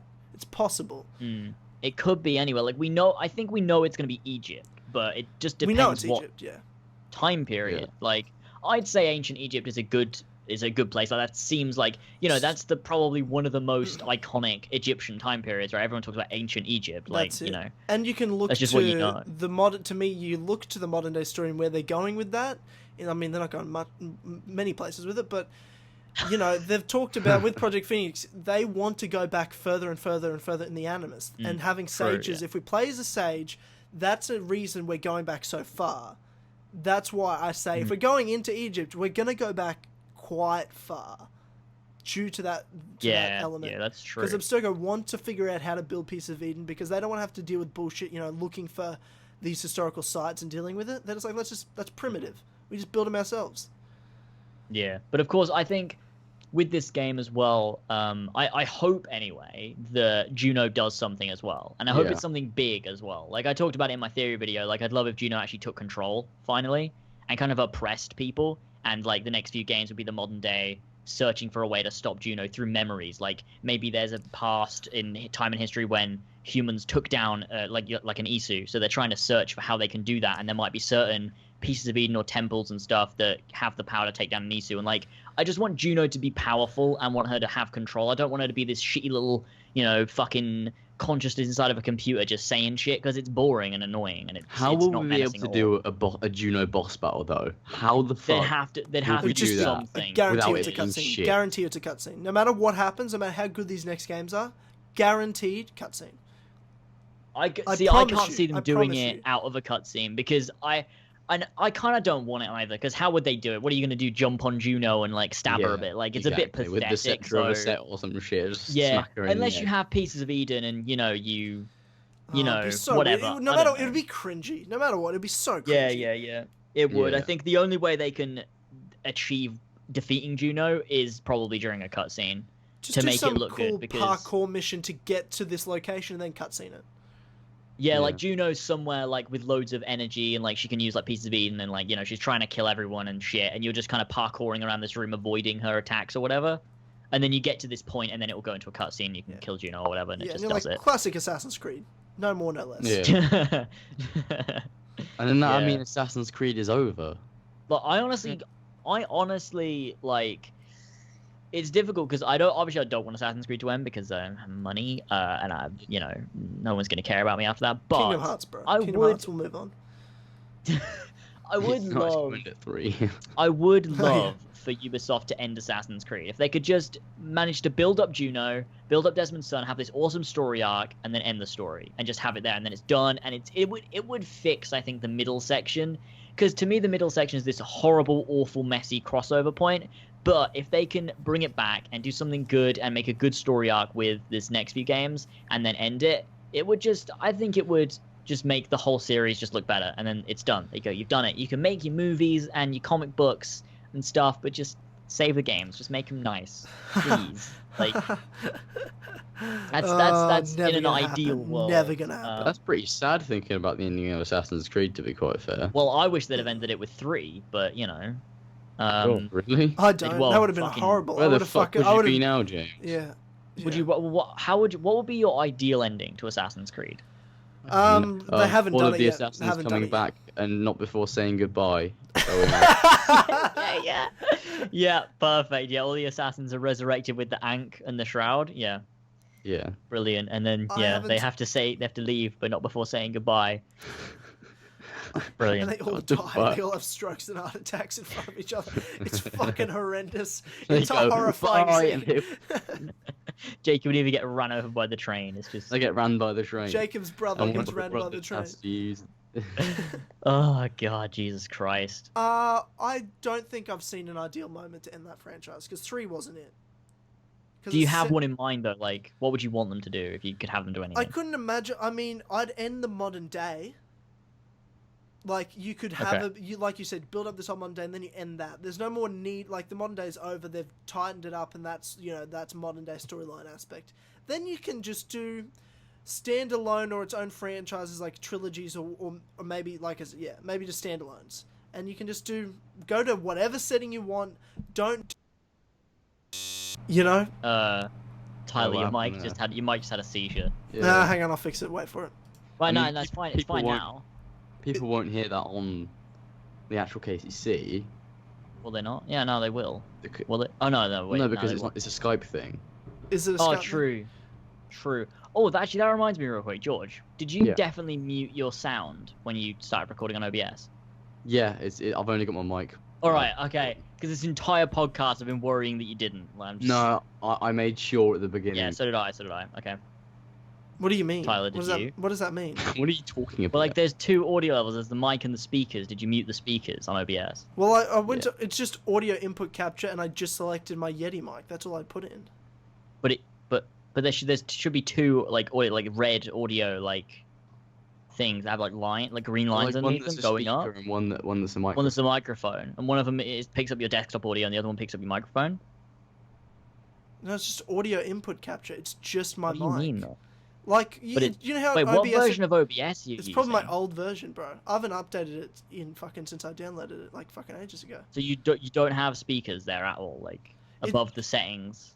No, because when you go to sources back in the day and you just go add, I just put audio input capture. And then you have to input your mic as an audio device. Okay. Yeah, that's all I did, and then I just started recording, and it's just my mic. Oh yeah, right. Well, that should be fine then. That should be fine. Yeah. I can't imagine you guys are in there also. I just that all that's recording is my microphone. I thought. Okay. Right. Yeah. Fine. That's fine. I mean, things are fucked. I apologize. I thought that's all I had to do. No. I think it's fine because I think you're probably using a different version because we don't have to input our mics. It just automatically records mic audio and desktop audio for us. You can mute either one. You can mute either one. So you must be using a different version where you have to import. That's actually better, actually. I'd actually like if we could do that. Anyway, fucking talking about OBS on the podcast. Yay! Cut this out. We're not cutting it out. We don't edit shit. We don't cut out anything. But yeah, modern day Assassin's Creed. In the modern day, and then don't be restricted as much if you want. Yeah, that's a fair point because they could explore a bunch of different assassin stories throughout history without having to be tied to the modern day. You could do it like with Abstergo Entertainment. Well, you just do. You don't even have to. Just do an ancestor game. Make a new story arc franchise with just like a new answer. It's just about the ancestor and his story, and it can be set over multiple games, or Yeah, because that way at least it gives us investment. Because I think if there was just a bunch of dotted ancestor games, I don't think I'd have any investment to play them. But if you do like a trilogy with one character, then it's like, that's really cool. Then we get like a bunch of games with this one character, then move on to another character, and just get to explore different points in history without the modern day having to be so crucial. Because it must be difficult to make a game and have to always have in the back of your mind, okay, we need the modern day to connect here, and this has to make sense. Like, if they can just tie up the modern day with these next few games and make a nice little story, then they can move on. They can just tell different various historical stories they want to tell with these different assassins. That'd be cool. Yeah, and you can have it. Yeah. You can have it be a big impacted story. Like you can have,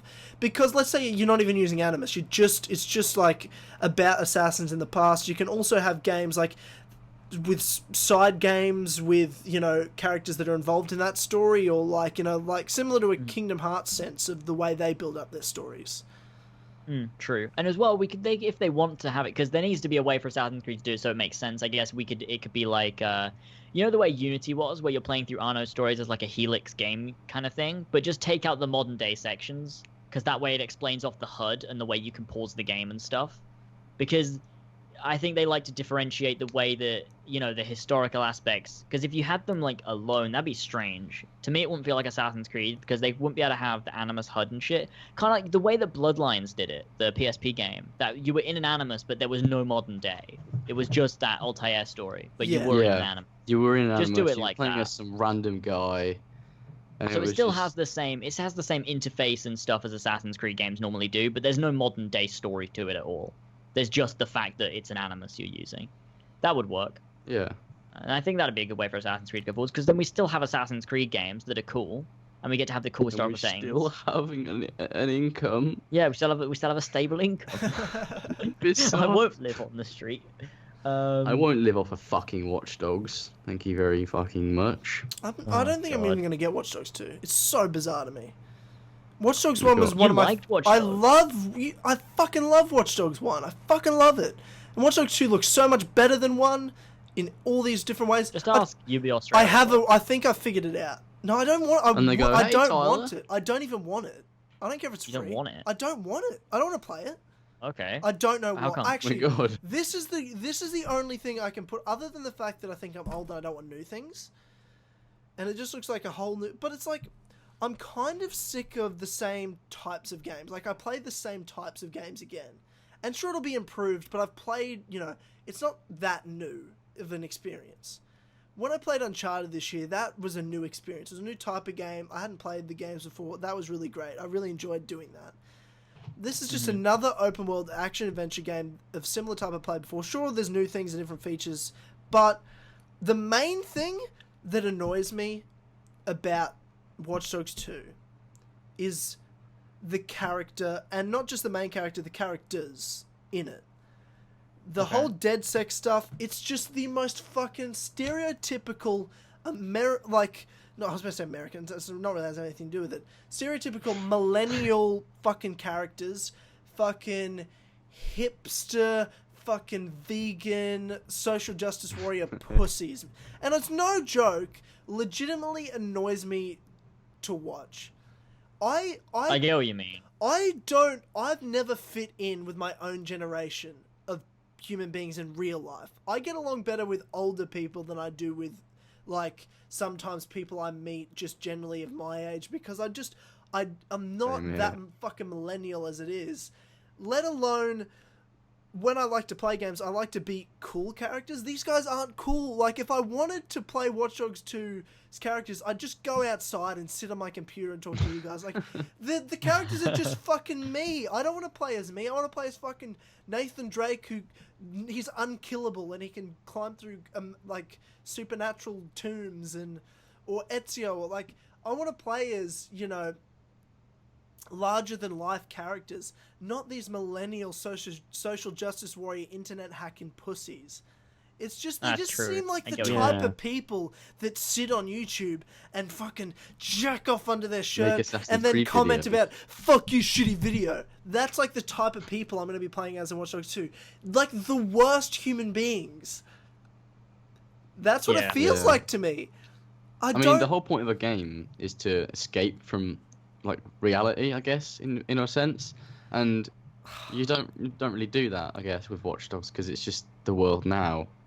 Yeah, it's weird. I get what you're actually saying. The characters it's a bunch of fucking pussies. That's one thing, and I don't think I realized how much I thought it until you actually just brought it up now. Is that the characters are fucking shit.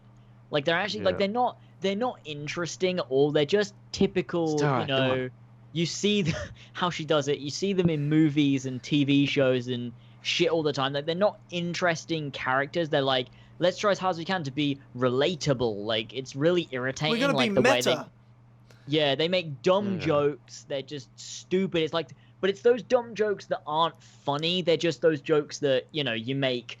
Fuck it. Like, they're the kind of people, right? I bet you Marcus Holloway goes onto Twitter and he talks to people in GIFs. He doesn't type. He just sends a shitty GIF from a TV show, like a fucking Bing Bang Theory GIF. He's like, oh, isn't this funny? I'm being so fucking funny when I'm sending a GIF. You just said a Bing Bang Theory. Big Bang Theory. I don't fucking care. I love the Bing show's Bang. shit anyway. But it, you know, that's just James to me. Isn't like Marcus Holloway. It seems He's black. So. Oh yeah, obviously, of course, I forgot I'm racist. racist. I actually think out of all the characters, I'm like, Mark Solway probably looks like the coolest one because of the fact that they've kind of gone a little stereotypical black. He's actually kind of like cool and not a pussy. But like all the other his white friends, they're like just the biggest pussies I've ever seen. Like the dude with the mask that wears the stupid mask and like, I'm just gonna put some tunes on and do fuck Wrench. Yeah, Jesus like, Christ. All these fucking characters, and they're just, and that's what I liked about Watch Dogs 1's characters, because all the other, like T-Bone was hilarious, but he was funny in like a weird way and like a unique way, and at least Aiden Pierce was just like a strong, adult. Like, he's just a fucking adult human being. Like, yeah, true. That's true. Not like, if I wanted to play as my douchebag friends that I don't hang out with, I would go hang out with them, not play Watch Dogs 2. Like, they're just so millennial and just lame. They're just so lame. Yeah, they're just boring. I hope it turns out better than I think. That's the only complaint. Like, the game looks great, but just all the characters look so lame and depressing.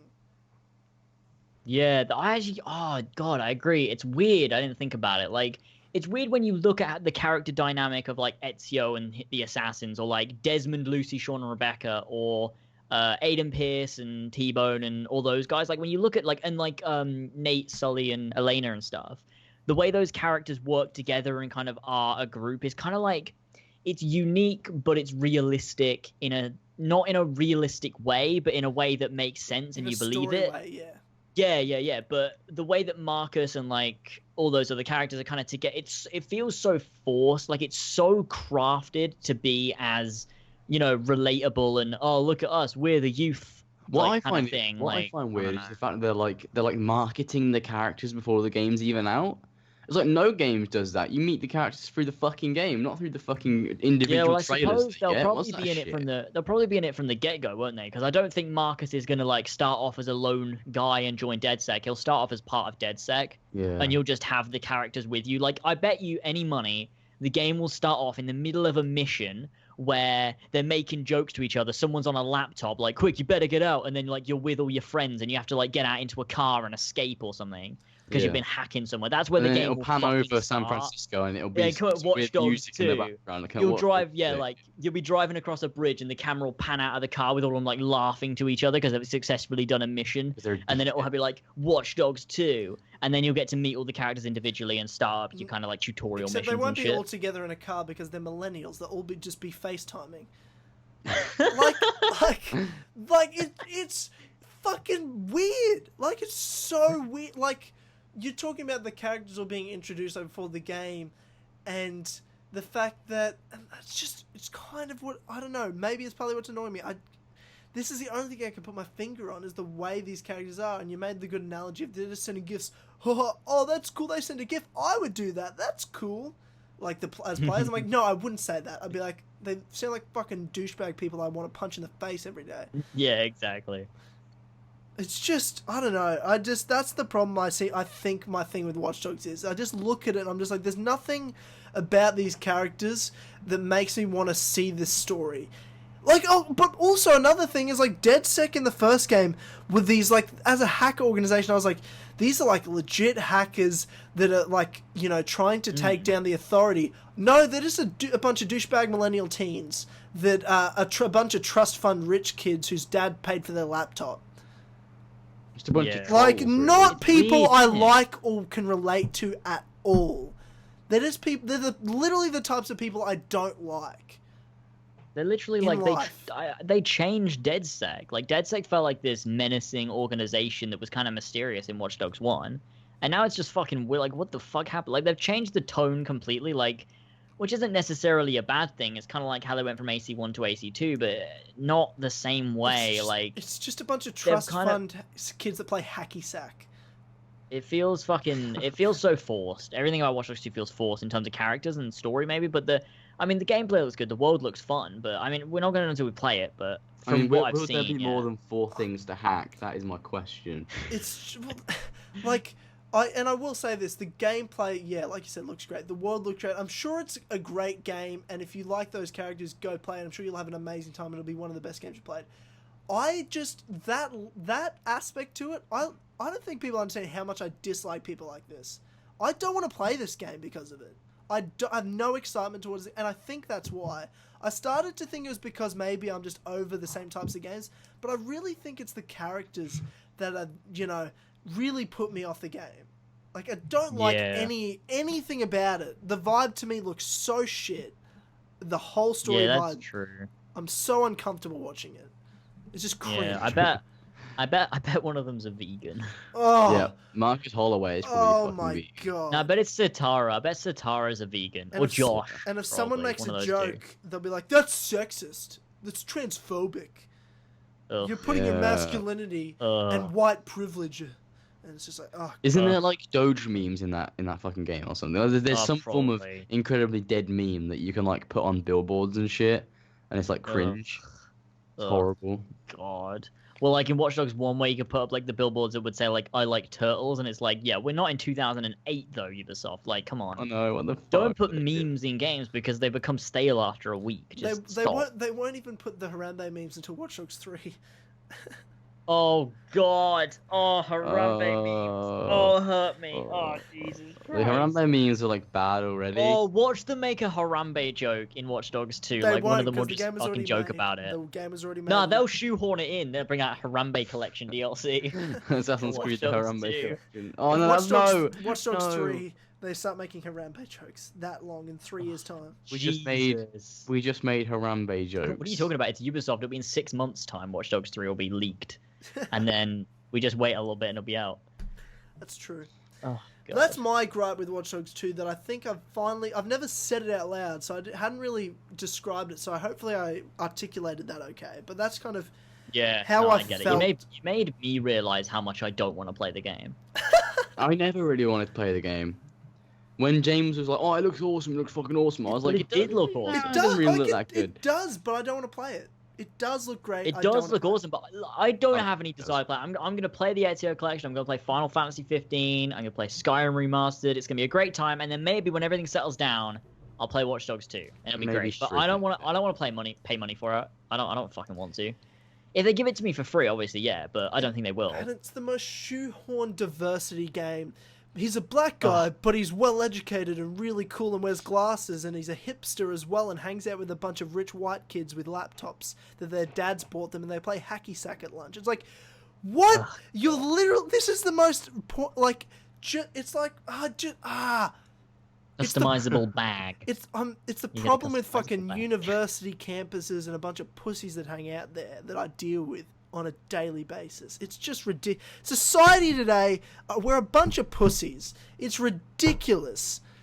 Yeah, it's fucking annoying. I'm absolutely all for equality and everyone should accept people for who they are, but it doesn't mean we all need to act like a bunch of pussies and get upset and triggered by everything and act this way. You said vegan is bad. Oh my God. Vegan's actually really good. Do you like eating animals? Really good for your skin.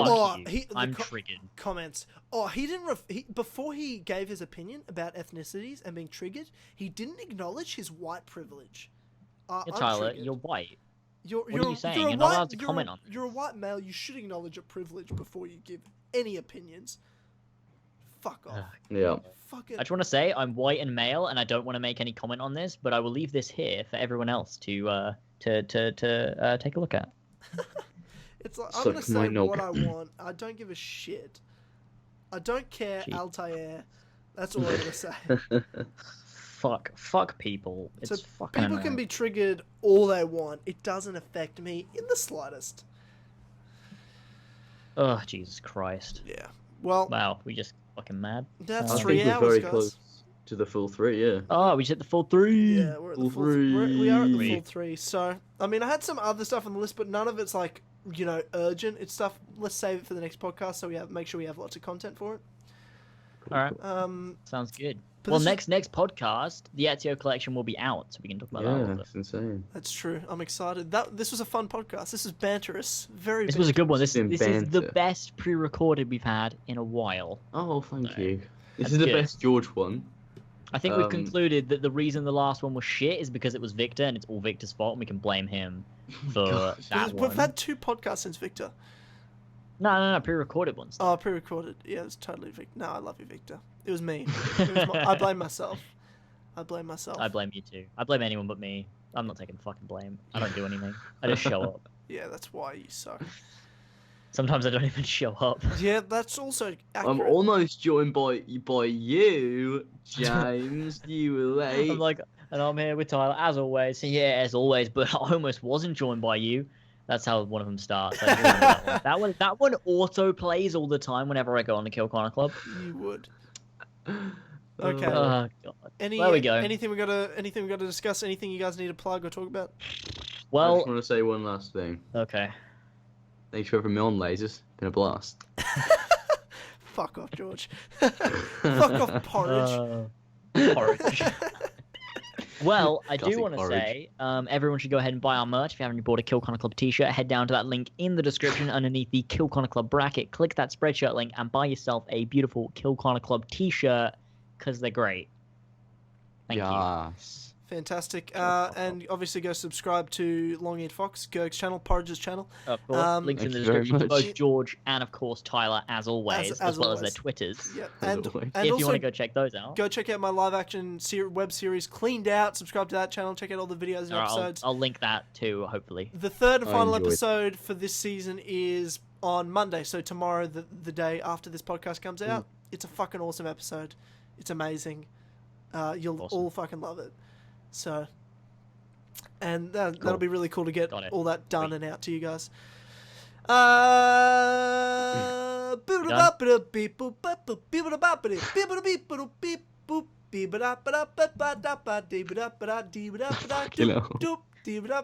Kill Corner Club.